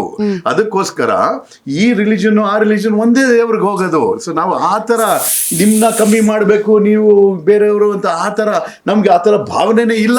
ಆ ಥರ ಭಾವನೆ ರಾಜಕೀಯದಲ್ಲಿ ಬರ್ಲೇ ಕೂಡುದು. ಆದ್ರೆ ಸರಿ, ಈಗ ನಡೀತಾ ಇರೋದೇ ಅದು ಏನು ಅಂತಂದ್ರೆ ಎಲ್ಲರೂ 10 ವರ್ಷ ಅದನ್ನೇ ರನ್ ಆಗ್ತಿರೋದು ರನ್ ಆಗ್ತಾ ಇಲ್ಲ, ರನ್ ಆಗ್ತಿರೋದಂದ್ರೆ ನಿಮ್ಮ ಎದುರಾಳಿ ಕ್ಯಾಂಡಿಡೇಟ್ಸ್ ಯಾರಿದ್ದಾರೆ ಅಥವಾ ಬಿಜೆಪಿ ಮತ್ತು JDS ಮೈತ್ರಿ ಏನಿದೆ ಅದು ಮುಂದಿಟ್ಕೊಂಡು ಹೋಗ್ತಾ ಇರೋದು ಅದೇ ಇಶ್ಯೂನ. ಕಾಂಗ್ರೆಸ್ ಕ್ಯಾಂಡಿಡೇಟ್ಸು ಅವರು ರಾಮ ಮಂದಿರಕ್ಕೆ ಹೋಗಲ್ಲ, ಅವರು ರಾಮ ರಾಜ್ಯ ಮಾಡಕ್ ಅವ್ರಿಗೆ ಇಷ್ಟ ಇಲ್ಲ ಅಂತ. ಅದಕ್ಕೆ ನಾನು ಕೇಳಿದೆ, ರಾಮ ಮಂದಿರಕ್ಕೆ ಹೋಗಿ ಬಂದ್ರ ಇಲ್ವಾ ಅಂತ. That is the topic. ನೀವು ನಿಮ್ಮ ಕ್ಷೇತ್ರಕ್ಕೆ ಯಾವ ರೀತಿಯಾದಂತ ವಿಷನ್ ಇಟ್ಕೊಂಡಿದ್ದೀರಾ, ನೀವು ಅಭಿವೃದ್ಧಿಗೆ ಏನ್ ಮಾಡ್ತೀರಾ, ನೀವು ಸ್ಪೆಷಲ್ ಆಗಿ ನೀವು ಏನು ಜನರಿಗೆ ಕೊಡ್ತೀರಾ ಅಂತ ಕೇಳೋದಕ್ಕಿಂತ ಮುಂಚೆ ಸರ್ ನೀವು ಹೇಳಿ, ನೀವು ಯಾವ್ಯಾವ ದೇವಸ್ಥಾನಕ್ಕೆ ಹೋಗಿ ಬಂದ್ರಿ, ಎಷ್ಟು ಕಾಯಿ ಹೊಡ್ಸಿದ್ರಿ, ಎಷ್ಟು ಕುಂಕುಮಾರ್ಚನೆ ಮಾಡಿಸಿದ್ರಿ, ಎಷ್ಟು ಹಿಂದೂಗಳಿಗೆ ನೀವು ಇನ್ನೊಂದು ಧರ್ಮವನ್ನ ಹೇಟ್ ಮಾಡಿ ಅಂತ ಹೇಳ್ಕೊಟ್ರಿ ಅನ್ನೋದ್ರ ಮೇಲೆ ನಿಮ್ ಕ್ರೆಡಿಬಿಲಿಟಿ ಇದೆ ಸರ್. ಇದೆಲ್ಲ ಮಾತಾಡಿದವರು ಅದ್ರ ಬಗ್ಗೆನೇ ಮಾತಾಡ್ತಾರೆ. ಮೋದಿಯವರು ಅಭಿವೃದ್ಧಿ ಅಂತಾನೆ ಮಾತಾಡ್ತಾರೆ. ಈ ತರ ಜಗಳಗಳನ್ನ ಸೃಷ್ಟಿ ಮಾಡೋರು ಸಬ್ಕಾ ವಿಕಾಸ್ ಅಂತಾನು ಹೇಳ್ತಾರೆ. ಸಬ್ಕಾ ಸಾಥ್ ಸಬ್ಕಾ ವಿಕಾಸ್ ಅಂತಾನು ಹೇಳ್ತಾರೆ. ಅದಕ್ಕೆ ಏನಕ್ಕೆ, ಅವ್ರಿಗೂ ಒಂದು ಸೆಕ್ಯುಲರ್ ಆಗಿ ಎಲ್ಲಾರು ತಗೋಬೇಕು ಅಂತ ಏನೋ ಒಂದು ಮೆಸೇಜ್ ಕೊಡ್ಬೇಕು ಅಂತ ಒಂದು ಆಸೆ ಇದೆ. ಏನಕ್ಕೆ, ಅದೇ ನಮ್ಮ ದೇಶದ ಒಂದು ಮ್ಯಾಜಿಕ್. ನಾವೆಲ್ಲ ಬೇರೆ ಬೇರೆ ತರ ಬೇರೆ ಬೇರೆ ರೀತಿಯಿಂದ ನಾವು ಬಂದಿದ್ದೀವಿ. ಬೇರೆ ಭಾಷೆ, ಬೇರೆ ಜಾಗಗಳು, ಬೇರೆ ಪದ್ಧತಿಗಳು, ಎಲ್ಲರೂ ಒಟ್ಟಿಗೆ ಬಾಳ್ಬೇಕು. ಆ ಒಂದು ಉದ್ದೇಶದಿಂದಾನೇ ನಾವು ದೇಶ ಕಟ್ಟಿರೋದು. ಇವಾಗ ರಾಮ ರಾಜ್ಯ ಅಂತ ಅಂದ್ರೆ ಮಹಾತ್ಮ ಗಾಂಧಿ ಅವ್ರ ರಾಮ ರಾಜ್ಯ ಒಂದು, ಇವ್ರದ್ದು ಬಿಜೆಪಿ ಅವ್ರದ್ದು ರಾಮ ರಾಜ್ಯ ಬೇರೆ. ಮಹಾತ್ಮ ಗಾಂಧಿ ಅವ್ರ ರಾಮ ರಾಜ್ಯ ನಿಜವಾಗ್ಲೂ ನಮ್ಮ ದೇಶದಲ್ಲಿ ಒಂದು ಸಮಾನತೆ ಇರಬೇಕು, ಎಲ್ಲರಿಗೂ ಅವಕಾಶ ಇರಬೇಕು. ಮಹಿಳೆಯರಿಗೂ ಕೂಡ ರಾತ್ರಿ 12 ಗಂಟೆಗೆ ಒಬ್ಬ ಮಹಿಳೆ ಒಬ್ಬಂಟಿಯಾಗಿ ನಡೆದ್ರು ಕೂಡ ಆಕೆಗೆ ಯಾವುದೇ ರೀತಿ ಅಂತ ಸಣ್ಣ ತೊಂದರೆನೂ ಆಗ್ಬಾರ್ದು. ಆವಾಗ್ಲೇ ನಿಜವಾದಂತ ರಾಮರಾಜ್ಯ ಅಂದ್ರ ಅವರು. ಅದ್ರ ಬಗ್ಗೆನೂ ನಾವು ಕೆಲಸ ಮಾಡಿದೀವಿ. ನಾನು ಯೂತ್ ಮೂವ್ಮೆಂಟ್ಸ್ ನಡೆಸ್ತೀನಲ್ಲ, ಒಂದ್ಸತಿ ನಾವು ಒಂದು ವಿಮೆನ್ ಸೇಫ್ಟಿ ಆಡಿಟ್ ಅಂತ ನಡೆಸೋದು ಕಾಲೇಜ್ ಸ್ಟೂಡೆಂಟ್ಸ್ ಜೊತೆ. ಅದರ ಅರ್ಥ ಏನು, ಇದು ಬೇರೆ ಬೇರೆ ರೀಜನ್ ಹೋಗೋದು, ಸಾಯಂಕಾಲ ಹೊತ್ತು ಎಲ್ಲೆಲ್ಲಿ ಲೈಟ್ ಆನ್ ಆಗಿದೆ, ಎಲ್ಲೆಲ್ಲಿ ಕತ್ಲೆ ಇದೆ, ಎಲ್ಲೆಲ್ಲಿ ಡೇಂಜರಸ್ ಆಗಿದೆ, ಎಲ್ಲೆಲ್ಲಿ ಏನಾದ್ರು ತೊಂದರೆ ಆಗ್ಬೋದು, ಅವನ್ನೆಲ್ಲ ತಗೊಂಡು ನಾವು ಪೊಲೀಸ್ನವ್ರು ಕೊಟ್ಟರು. ಇದು ಫಿಕ್ಸ್ ಮಾಡಿ, ಅದು ಫಿಕ್ಸ್ ಮಾಡಿ, ವಿಮೆನ್ ಸೇಫ್ಟಿ ಇಂಪ್ರೂವ್ ಮಾಡಿ. So even it comes to ಆ ಥರ ಇಶ್ಯೂಸ್ ಬಗ್ಗೆನು, ಮಹಿಳೆಯರ ಇಶ್ಯೂಸ್ ಬಗ್ಗೆ ನನ್ನ ಟ್ರ್ಯಾಕ್ ರೆಕಾರ್ಡು ಬೇರೆ ಕ್ಯಾಂಡಿಡೇಟ್ಸ್ಗಿಂತ ಚೆನ್ನಾಗಿರುತ್ತೆ ಅಂತ ಹೇಳ್ತೀನಿ. ನಾನು ಇಂಡಿಯನ್ ಇನ್ಸ್ಟಿಟ್ಯೂಟ್ ಆಫ್ ಮ್ಯಾನೇಜ್ಮೆಂಟ್ ನಲ್ಲಿ ಪ್ರೊಫೆಸರ್ ಆಗಿದ್ದಾಗ, head of the centre for public policy, ನಾವು ಮ್ಯಾನೇಜ್ಮೆಂಟ್ ಸ್ಕೂಲ್ಸ್ ನಲ್ಲಿ ನಾವು prepare leaders, mostly business leaders. But ನಾನು ವಿಮೆನ್ಸ್ ಪೊಲಿಟಿಕಲ್ ಲೀಡರ್ಶಿಪ್ ಒಂದು ಪ್ರೋಗ್ರಾಮ್ ನಡೆಸಿದ್ದೆ. ಅಲ್ಲಿ ಯಾರ್ಯಾರು ಅವಾಗ ರಿಸರ್ವೇಶನ್ ಇರ್ಲಿಲ್ವಲ್ಲ, ವಿಮೆನ್ಸ್ ರಿಸರ್ವೇಶನ್ ಇರ್ಲಿಲ್ಲ. ಏನಕ್ಕೆ ಕಾಯ್ಬೇಕು ರಿಸರ್ವೇಶನ್ಗೆ? ನಾವು let me teach women how to outcompete men ಅಂದ್ಬಿಟ್ಟು ಆ ಒಂದು ಉದ್ದೇಶದಿಂದ ಒಂದು ಒಳ್ಳೆ ಕಾರ್ಯಕ್ರಮ ನಡೆಸಿದ್ವು. ಅದು ಮಾಡೆಲ್ ಕಾರ್ಯಕ್ರಮ, first of it's kind in this country. So ಆ ಥರನೂ ಮಾಡಿದ್ದೀವಿ ನಾವು. ಮೆಂಟರ್ ಟುಗೆದರ್ ಅಂತ ಒಂದು ಸಂಸ್ಥೆಗೆ ಪ್ರೋತ್ಸಾಹ ಕೊಟ್ಟು, ಅದು ಡಿಸ್ಅಡ್ವಾಂಟೇಜ್ ವಿಮೆನ್, ಯಂಗ್ ವಿಮೆನ್, ಹುಡುಗಿಯರು, ಅವ್ರಿಗೆ ಒಂದು ಪ್ರೊಫೆಷನಲ್ ಜೊತೆ ಮ್ಯಾಚ್ ಮಾಡಿ, ಒಂದು ಅಣ್ಣ ಇಲ್ಲದ ಅಕ್ಕನ ಥರ ಅವ್ರಿಗೆ ಗೈಡೆನ್ಸ್ ಕೊಡೋದು, ಅವ್ರಿಗೆ ಸಪೋರ್ಟ್ ಕೊಡೋದು, ಬೆಂಬಲ ಕೊಡೋದು, ಹೇಗೆ ಮುಂದೆ ಬರ್ಬೋದು ಅಂತ ಒಂದು ಗೈಡೆನ್ಸ್ ನಮ್ಮೆಲ್ಲರಿಗೂ ಬೇಕಲ್ಲ, ಒಂದು ಮೆಂಟರು. ಆ ಥರ ಒಂದು ಸಂಸ್ಥೆನೂ ಶುರು ಮಾಡಿ ಅನೇಕ ಸಾವಿರಾರು ಜನ ಹುಡುಗಿಯರ್ಗು ಒಂದು ಇದು ಭವಿಷ್ಯ ಕೊಡಂತ ಒಂದು ಕೆಲಸ ಕಾರ್ಯಕ್ರಮಗಳನ್ನ ಮಾಡಿದ್ರೆ. ಸರ್ ನಿಮ್ ವಿಷನ್ ಏನ್ ಸರ್ ನಿಮ್ಮ ಕ್ಷೇತ್ರಕ್ಕೆ? ನೀವು ಯಾಕಂದ್ರೆ ತುಂಬಾ ರಿಸರ್ಚ್ ಅದು ಇದೆಲ್ಲ ಮಾಡಿರ್ತೀರಿ, ನಿಮ್ದೇ ಆದಂತಹ ವರ್ಕ್ ಸ್ಟೈಲ್ ಡಿಫ್ರೆಂಟ್, ಬಟ್ ಅದರ ರಿಸಲ್ಟ್ ಕಾಮನ್ ಮ್ಯಾನ್ಗೆ ಸಿಗ್ಲೇಬೇಕು. ಸೊ ಹಾಗಾಗಿ ನಿಮ್ಮ ವಿಷನ್ ಏನು ಮತ್ತು ನೀವ್ ಏನ್ ಮಾಡ್ಬೇಕು ಅಂತ ಅನ್ಕೊಂಡಿದ್ದೀರಾ ಸರ್? ಯಾಕೆ ನಿಮ್ಗೆ ಓಟ್ ಹಾಕ್ಬೇಕು ಬೆಂಗಳೂರು ಉತ್ತರ ಲೋಕಸಭಾ ಕ್ಷೇತ್ರದಲ್ಲಿ? ನಮ್ಮ ಬೆಂಗಳೂರು ಉತ್ತರ ಮತದಾರರಿಗೆ ಕ್ವಾಲಿಟಿ ಆಫ್ ಲೈಫ್ ಇಂಪ್ರೂವ್ ಆಗಬೇಕು ಅಂತಂದ್ರೆ, ಪ್ರತಿಯೊಂದು ಕ್ಷೇತ್ರದಲ್ಲೂ ಇಂಪ್ರೂವ್ ಆಗಬೇಕು ಅಂತಂದ್ರೆ ನನಗೆ ವೋಟ್ ಮಾಡಬೇಕು. ಓಕೆ, ನಿಮಗೆ ಎನಿವೆ ಬೇರೆಯವ್ರ ಬಗ್ಗೆ ಹೇಳೋದು ಬೇಕಾಗಿಲ್ಲ, ನನ್ನ ಕಥೆನೇ ಹೇಳ್ತೀನಿ. ನೋಡಿ, ಒಂದು ದೊಡ್ಡ ಸಮಸ್ಯೆ ನಮ್ಮೆಲ್ಲರಿಗೂ ಏನಿದೆ ಅಂತಂದ್ರೆ ಟ್ರಾಫಿಕ್ ಸಮಸ್ಯೆ. ಟ್ರಾಫಿಕ್ ಏನಕ್ಕೆ ಸಮಸ್ಯೆ? ಈ ಜನಸಂಖ್ಯೆ ಹೆಚ್ಚಾಗ್ತಾ ಇದೆ, ಪ್ರೈವೇಟ್ ವೆಹಿಕಲ್ಸ್ ಜನಸಂಖ್ಯೆನೂ ಹೆಚ್ಚಾಗ್ತಾ ಇದೆ. ಅದಕ್ಕೆ ಎಷ್ಟು ಜಾಗ ಇದ್ರೂ ಜಾಮ್ ಆಗೇ ಆಗುತ್ತೆ. ಅವಾಗ ಹೆಬ್ಬಾಳ್ ಫ್ಲೈಓವರ್ ಅದರಿಂದಾನೇ ಬಂದೆ ನಾನು ನಿಮ್ಮ ಸ್ಟುಡಿಯೋಗೆ. ಅಲ್ಲಿ ನಾವು ಇವಾಗ ಒಂದು ಹೊಸ ಲೇನ್ಸ್ ಹಾಕ್ತಾ ಇದ್ದೀವಿ. ಓಕೆ, ಅದು ಬಂದರೆ ಸ್ವಲ್ಪ ಒಂದು 10 ದಿವಸ, ಒಂದು ವರ್ಷ ಒಂದು ಸ್ವಲ್ಪ ನೆಮ್ಮದಿ ಸಿಗುತ್ತೆ. ಅದಾದ್ಮೇಲೆ ತಿರ್ಗಾ ಜಾಮ್ ಪಿಕಪ್ಪೇ ಆಗುತ್ತೆ. ಸೊ ಅದಕ್ಕೆ ನಾವು ಸೊಲ್ಯೂಷನ್ ಹುಡುಕ್ಬೇಕು ಅಂದರೆ, ಪರಿಹಾರ ಹುಡುಕ್ಬೇಕು ಅಂದರೆ ಪಬ್ಲಿಕ್ ಟ್ರಾನ್ಸ್ಪೋರ್ಟ್ ಬೇಕು. 2-3 ಥರ ಪಬ್ಲಿಕ್ ಟ್ರಾನ್ಸ್ಪೋರ್ಟ್ ಬೇಕು. ಒಂದು ಮೆಟ್ರೋ ಬರ್ತಾ ಇದೆ ಇವಾಗ, ಅಲ್ಲೇ ಇವಾಗ 3A ಏರ್ಪೋರ್ಟ್ಗೆ ಹೋಗೋ ನಾಗವಾರ ಲೈನ್ ಇಲ್ಲಿ ಬಂದು ಹಿಂಗೆ ಹೋಗುತ್ತೆ. ನಾನು 2008ನೇ ಇಸ್ವಿಯಿಂದ ಸಬರ್ಬನ್ ರೈಲ್ ಅಂತ, ನಮ್ಮ ಉಪನಗರ ರೈಲು, ನಮ್ಮ ರೈಲು ಅಂತ ನಾವು ಕರಿತೀವಿ, ಇಂಡಿಯನ್ ರೈಲ್ವೇಸ್ ಲೈನ್ಸ್ ಇವಲ್ಲ, ಅದನ್ನ ಲೋಕಲ್ ಮೂವ್ಮೆಂಟ್ಗೆ ಉಪಯೋಗಿಸ್ಬೇಕು, ಬಳಸ್ಕೋಬೇಕು ಅಂತ. ಸೊ ಇವಾಗ ಯಶವಂತಪುರದಿಂದ ವೈಟ್ ಫೀಲ್ಡ್ಗೆ ಹೋಗಕ್ಕೆ 20 ನಿಮಿಷದಲ್ಲಿ ಹೋಗ್ಬೋದು. ಇಲ್ದಿದ್ರೆ 2 ಗಂಟೆ ತಗೊಳ್ತಾ ಇತ್ತು. ಈವನ್ ಮೆಟ್ರೋನಲ್ಲೂ ಅರ್ಧ ಮುಕ್ಕಾಲು ಗಂಟೆ ತಗೊಳುತ್ತೆ. ಆ ಥರ ನಮ್ಮ ಒಂದು ಮಹಾನಗರ ಅಂತಂದರೆ 2-3 ಥರ ಸುಲಭ ಆಗಂತ ಪಬ್ಲಿಕ್ ಟ್ರಾನ್ಸ್ಪೋರ್ಟ್ ಇರಬೇಕು. ಸೊ ಸಬರ್ಬನ್ ರೈಲ್ಗೆ ಓಡಾಡಿದ್ದೀನಿ. ಇವಾಗ ಮೆಟ್ರೋ ಕನೆಕ್ಟಿವಿಟಿ ಆದ ತಕ್ಷಣ ನಾನು ಆ ಸಮಯದಲ್ಲಿ ನಮ್ಮ ಯೋಜನಾ ಆಯೋಗದ ಉಪಾಧ್ಯಕ್ಷನಾಗಿದ್ದೆ, ಕ್ಯಾಬಿನೆಟ್ ಕರ್ನಾಟಕ. ಸೊ ಅವಾಗ ನಾನು 5 ಡಿಪಾರ್ಟ್ಮೆಂಟ್ಸ್ನ ಸೇರಿಸಿ, BMTC, ಮೆಟ್ರೋ ಎಲ್ಲರನ್ನು ಸೇರಿಸಿ ಮೆಟ್ರೋ ಫೀಡರ್ ಬಸ್ ಅಂತ ಲಾಂಚ್ ಮಾಡಿದೆ. ಅದರ ಅರ್ಥ ಏನು? ಮೊದಲನೇ ಮೈಲು, ಲಾಸ್ಟ್ ಮೈಲ್ ಕನೆಕ್ಟಿವಿಟಿ. 10-15 ನಿಮಿಷ ನಡಿಬೇಕು ಅಂತಂದ್ರೆ ಯಾರೂ ಹೋಗೋದಿಲ್ಲ ಮೆಟ್ರೋಗೆ. ಅದನ್ನ ಹೆಂಗೆ ಸುಲಭ ಮಾಡೋದು? ನೀವು ಮನೆಯಿಂದ ಆಚೆ ಬಂದರೆ ಮೇನ್ ರೋಡ್ನಲ್ಲಿ ಒಂದು ಬಸ್ ಓಡಾಡ್ತಾ ಇರಬೇಕು. 5-5 ನಿಮಿಷದಲ್ಲಿ, 10 ನಿಮಿಷದಲ್ಲಿ ನಿಮ್ಗೆ ಗೊತ್ತು, ಗ್ಯಾರಂಟಿ ಒಂದು ಬಸ್ ಸಿಗುತ್ತೆ, ಮೆಟ್ರೋ ಬಿಡುತ್ತೆ, ಕೆಲಸಕ್ಕೆ ಹೋಗ್ಬೋದು. ಈ ಟ್ರಾಫಿಕ್ ಜಾಮ್ ಅಲ್ಲಿ ಇದರಲ್ಲಿ ಇಸ್ ಇಟ್ ಪಾಸಿಬಲ್ ಸರ್? ಈ ತರ working and it's working brilliantly. People are using it. ನಾವು ಒಂದು ಔಟರ್ ರಿಂಗ್ ರೋಡ್ನಲ್ಲಿ ಶುರು ಮಾಡಿದ್ದು, ಇವಾಗ ಒಂದು 48 ಜಾಗದಲ್ಲಿ ಈ ಥರ ಮೆಟ್ರೋ ಫೀಡರ್ ಬಸ್ ನಡೆಸ್ತಾ ಇದ್ದಾರೆ. ಅನೇಕ ಜನಕ್ಕೆ ನಿಮ್ಗೆ ಟ್ರಾಫಿಕ್ನಲ್ಲಿ ಹೋಗಿ ಜಗಳ ಆಡಕ್ಕೆ ಆಸೆನಾ? ಆ ಟೆನ್ಷನ್ ಬೇಕಾ? ನೆಮ್ಮದಿಯಾಗಿ ಕೂತ್ಕೊಳ್ಳಿ ಒಂದು ಬಸ್ನಲ್ಲಿ, ಅಲ್ಲಿ ಮೆಟ್ರೋನಲ್ಲಿ, ಏರ್ ಕಂಡೀಷನ್ನಲ್ಲಿ, ಪಾಯಿಂಟ್ ಟು ಪಾಯಿಂಟ್ ನೀವು ಸುಖವಾಗಿ ಬೇಗ ಹೋಗ್ಬೋದು. ನೆನ್ನೆ ತಾನೇ ನಾನು ಮೆಟ್ರೋನಲ್ಲಿ ದಾಸರಳ್ಳಿಗೆ ಹೋದಾಗ ನನ್ನ ಪಕ್ಕ ಕೂತಿದ್ದ ಒಂದು IT ಪ್ರೊಫೆಷನಲು ಪೀಣ್ಯದಲ್ಲಿ ಇಳಿತಾನೆ, ಅಲ್ಲಿ ಪಾರ್ಕ್ ಮಾಡಿ ಮನೆ ಇರೋದು ವಿದ್ಯಾವರಣ್ಯಪುರ. ಓಕೆ, ಆದ್ರೂ ಮೆಟ್ರೋ ತಗೊಳ್ಳೋದು ಏನಕ್ಕೆ? 1 ಗಂಟೆ ಕಮ್ಮಿ ಆಗುತ್ತೆ, ನೆಮ್ಮದಿಲ್ಲ ಹೋಗ್ಬೋದು, ಬಹಳ ಶಾಂತವಾಗಿ ಹೋಗ್ಬೋದು. ಸೊ ಆ ಥರ ಪಬ್ಲಿಕ್ ಟ್ರಾನ್ಸ್ಪೋರ್ಟ್ ನಂದು ಒಂದು ಭಾಳ ಮುಖ್ಯವಾದ ಒಂದು ನನ್ನ ಪ್ರಯಾರಿಟಿ ಅಂತ ಹೇಳ್ಬೋದು. ಅದೇ ಥರ ಇವಾಗ ನಾನು ಏನು ಹೇಳಿದೆ ಹೆಬ್ಬಾಳ್ ಫ್ಲೈಓವರ್ ಬಗ್ಗೆ, ಅಲ್ಲಿ ಒಂದು ಸಬರ್ಬನ್ ರೈಲ್ ಸ್ಟೇಷನ್ ಇದೆ, ಇಲ್ಲಿ ಮೆಟ್ರೋ ಲೈನ್ ಬರ್ತಾ ಇದೆ, ಹೈವೇ ಬರ್ತಾ ಇದೆ, ಬಸ್ ಡಿಪೋ ಇದೆ. ಇವಾಗ ಮುಂದೆ ನಾನು ಒಂದು ಮಲ್ಟಿ ಮೋಡಲ್ ಟ್ರಾನ್ಸಿಟ್ ಹಬ್ ಅಂತ ಒಂದು ಕ್ರಿಯೇಟ್ ಮಾಡಿದೆ. ಓಕೆ, ಸೊ ಇವು ಎಲ್ಲದಕ್ಕೂ ಒಂದು ಸಂಪರ್ಕ ಮಾಡಂಗೆ, ಇಲ್ಲಿಂದ ಅದಕ್ಕೆ ಚೇಂಜ್ ಮಾಡೋಕ್ಕೆ, ಅಲ್ಲಿಂದ ಇದಕ್ಕೆ ಚೇಂಜ್ ಮಾಡೋಕ್ಕೆ ಸುಲಭವಾಗಿ ಮಾಡಂಗೆ ಅಲ್ಲಿ ಒಂದು ವ್ಯವಸ್ಥೆ ಮಾಡ್ತೀವಿ. ಈ ಥರ ಮಾಡ್ತಾ ಬಂದಾಗ ಇದಕ್ಕೆಲ್ಲ ಏನು ನೀವೇನು ಹೇಳಿದ್ರಲ್ಲ, ರಿಸರ್ಚು, ನಮ್ಮ ಸ್ಟಡಿ ಅವೆಲ್ಲ ಮಾಡ್ತೀವಲ್ಲ, ಬೇರೆ ಬೇರೆ ದೇಶಗಳಲ್ಲಿ ಇವೆಲ್ಲ ನೋಡಿದ್ವಿ. ಕರೆಕ್ಟ್. ಎಲ್ಲ ಇಂಟಿಗ್ರೇಟ್ ಮಾಡಿದ್ರೆ ಜನ ಭಾಳ ಸುಲಭವಾಗಿ public transport is the fastest method ಅಂದ್ಬಿಟ್ಟು ಬಂದು ಉಪಯೋಗಿಸ್ತಾರೆ. ಸೊ ಆ ಥರ ಕೆಲಸಗಳು ಮಾಡ್ತೀವಿ. ಅದೇ ಥರ ನಾನು ಯೋಜನಾ ಆಯೋಗದಲ್ಲಿ ಇದ್ದಾಗ ನಾವು ಇದು ಕ್ಲೈಮೇಟ್ ಆಕ್ಷನ್ ಪ್ಲಾನ್ ಅಂತ ಬೆಂಗಳೂರಿಗೆ ಮತ್ತು ಇಡೀ ರಾಜ್ಯಕ್ಕೆ ಕ್ಲೈಮೇಟ್ ರೆಸಿಲಿಯಂಟ್ ಅರ್ಬನ್ ಡೆವಲಪ್ಮೆಂಟ್ ಅಂತ, ಕ್ಲೈಮೇಟ್ ಚೇಂಜ್ ಬರ್ತಾ ಇದೆ, ಇನ್ನು ಮುಂದೆ ನೋಡಿ ಎಷ್ಟು ಶೆಕೆ ಆಗ್ತಾ ಇದೆ, ಎಲ್ಲ ಪ್ಯಾಟರ್ನ್ಸ್ ಎಲ್ಲ ಚೇಂಜ್ ಆಗುತ್ತೆ, ಮಳೆ ನೀರಿನ ಪ್ಯಾಟರ್ನ್ ಎಲ್ಲ ಚೇಂಜ್ ಆಗುತ್ತೆ. ಅದು ಹೇಗೆ ಅದನ್ನು ಮುಂದೆನೇ ನಾವು ಯೋಚನೆ ಮಾಡಿ ಇದಾಗ್ಬೋದು ಅಂದ್ಬಿಟ್ಟು ಆ್ಯಂಟಿಸಿಪೇಟ್ ಮಾಡಿಬಿಟ್ಟು ಅದಕ್ಕೆ ಒಂದು ಏನೋ ಅದೇ ಏನ್ ಮಾಡ್ಬೇಕು ನಾವು. ಸೊ ಏನ್ ಮಾಡ್ಬೇಕು, ನಮ್ಮ ಗಿಡ ಮರಗಳನ್ನ ಕಾಪಾಡಬೇಕು, ನಮ್ಮ ಕೆರೆಗಳನ್ನ ಕಾಪಾಡಬೇಕು, ಇನ್ನು ರೈನ್ ವಾಟರ್ ಹಾರ್ವೆಸ್ಟಿಂಗ್ ನ ಬಳಸ್ಕೋಬೇಕು. ಈ ತರ ಎಲ್ಲ ನಾವು ಜನರಿದ್ದೇನೋ, ಇದನ್ನ ಬರೀ ಸರ್ಕಾರದ ಜವಾಬ್ದಾರಿ ಅಲ್ಲ, ಪ್ರತಿಯೊಬ್ಬ ಮನೆ ಇಟ್ಕೊಂಡಿರೋರ್ದು ಜವಾಬ್ದಾರಿ. ಅಪಾರ್ಟ್ಮೆಂಟ್ ಕಾಂಪ್ಲೆಕ್ಸಸ್ ನಲ್ಲಿ ಕುಡಿಯೋ ನೀರಿಗೆ ಒಂದು ಲೈನ್ ಇರಬೇಕು, ಇನ್ನೊಂದು ಟ್ರೀಟೆಡ್ ಕಿಚನ್ ವಾಟರ್ಗೆ ಇನ್ನೊಂದು ಲೈನ್ ಇರಬೇಕು. ಮನೆ ಕಾರ್ ತೊಳ್ಕೋಬೇಕು ಅಂತಂದ್ರೆ ಇದು ಗಿಡಗಳಿಗೆ ನೀರು ಹಾಯಿಸ್ಬೇಕಂದ್ರೆ ಅದಕ್ಕೆ ಬೇರೆ ನೀರು ಉಪಯೋಗಿಸ್ಬೋದು, ಆ ಥರ. ಸೊ ಈ ಥರ ಒಂದು ಭಾಳ ಐಡಿಯಾಸ್ ಇವೆ. ನಮ್ಮ ಉದ್ದೇಶ ಏನು ಅಂತಂದ್ರೆ, not only environment and water and waste ಇವೆಲ್ಲ problem solving, but ease of living ಅಂತ ಅಂದ್ರಲ್ಲ, ಕ್ವಾಲಿಟಿ ಆಫ್ ಲೈಫ್. ಇವಾಗ ಸಹಕಾರ ನಗರದಲ್ಲಿ ನಾನು ರಾಜ್ಯಸಭಾ MP ಆಗಿದ್ದಾಗ ಫ್ಲಡ್ ಲೈಟ್ಸ್ ಕೊಟ್ಟಿದ್ದೆ.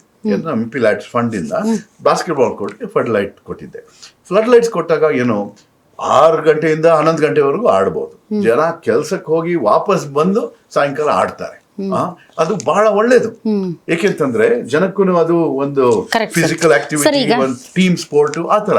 ಸೊ ಈ ತರ ಇಡೀ ಬೆಂಗಳೂರು ಉತ್ತರದಲ್ಲಿ ನಾವು ಸ್ಪೋರ್ಟ್ಸ್ ಫೆಸಿಲಿಟೀಸ್, ಕಲ್ಚರಲ್ ಫೆಸಿಲಿಟೀಸ್, ಯಾರ್ದಾರ ಸಂಗೀತ, ಯಾರ್ದಾರ ಡ್ರಾಮಾ. ಸರ್ ಅದಕ್ಕಿಂತ ಹೆಚ್ಚಾಗಿ ಸರ್, ಈಗ ನೀವೇನು ಇವಾಗ ಇದು ಕ್ಲೈಮೇಟ್ ಚೇಂಜಸ್ ಇಂದ ಆಗಬಹುದಾದಂತಹ ಪರಿಣಾಮಗಳನ್ನ ತಡೆಯೋದಕ್ಕೆ ಹೇಗೆ ನಾವು ನಮ್ಮ ಬೆಂಗಳೂರನ್ನ ತಂಪಾಗಿಡ್ಬೋದು ಅನ್ನೋದಾಗಿರ್ಬೋದು, ಅಥವಾ ಟ್ರಾಫಿಕ್ ಜಾಮ್ ಸಮಸ್ಯೆಯಿಂದ ನಾವು ಹೇಗೆ ಹೊಸ ಹೊಸ ಪ್ರಾಜೆಕ್ಟ್ಗಳನ್ನ ಹೇಗೆ ತರ್ಬೋದು ಅನ್ನೋ. ಆಮೇಲೆ ಜನ ಹೆಂಗೆ ಗೊತ್ತಾ ಸರ್, ಇದೆಲ್ಲ ಅಷ್ಟು ಈಸಿಯಾಗಿ ಅವ್ರಿಗೆ ಅರ್ಥ ಆಗುತ್ತೆ ಅಂತ ನನಗನ್ಸಲ್ಲ. ನಾನು ಹೇಳೋದು ಅಲ್ಲಲ್ಲ ಸರ್, ಅಲ್ಲ ನೀವು ಅರ್ಥ ಮಾಡಿಸಿ.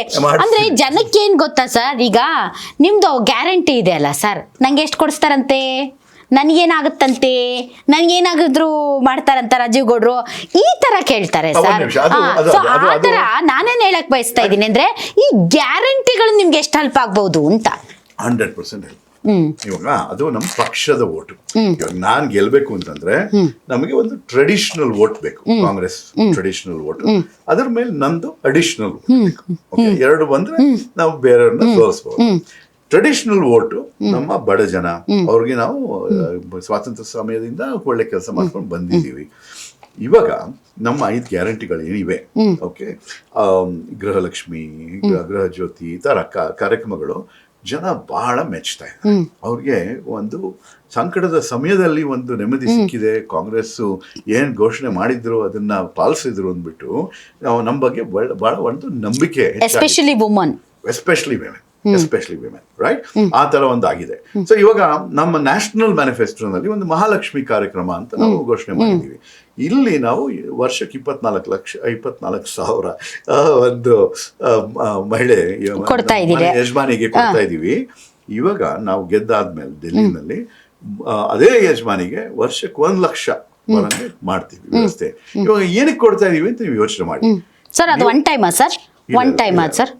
1 ಲಕ್ಷ ವರ್ಷಕ್ಕೆ one time or monthly? Okay, monthly installment. ಏನೋ ಬರುತ್ತೆ ತಿಂಗಳಿಗೆ. ಇವಾಗ 2,000 ಬರ್ತಾ ಇದೆ. ಇವಾಗ ನೀವು ಯೋಚನೆ ಮಾಡಿ, ನೀವು ಮೋದಿ ಫ್ಯಾಕ್ಟರ್ ಅಂತ ಮಾತಾಡ್ತಿರಲ್ವಾ, ಮೋದಿ ಫ್ಯಾಕ್ಟರ್ ನಮ್ಮ ಬಡ ಜನರಿಗೆ ಏನಾಗಿದೆ, ಇವಾಗ 10 ವರ್ಷದಲ್ಲಿ ಅವ್ರು ಏನ್ ಕೊಟ್ಟಿದ್ದಾರೆ ಬಡ ಜನರಿಗೆ?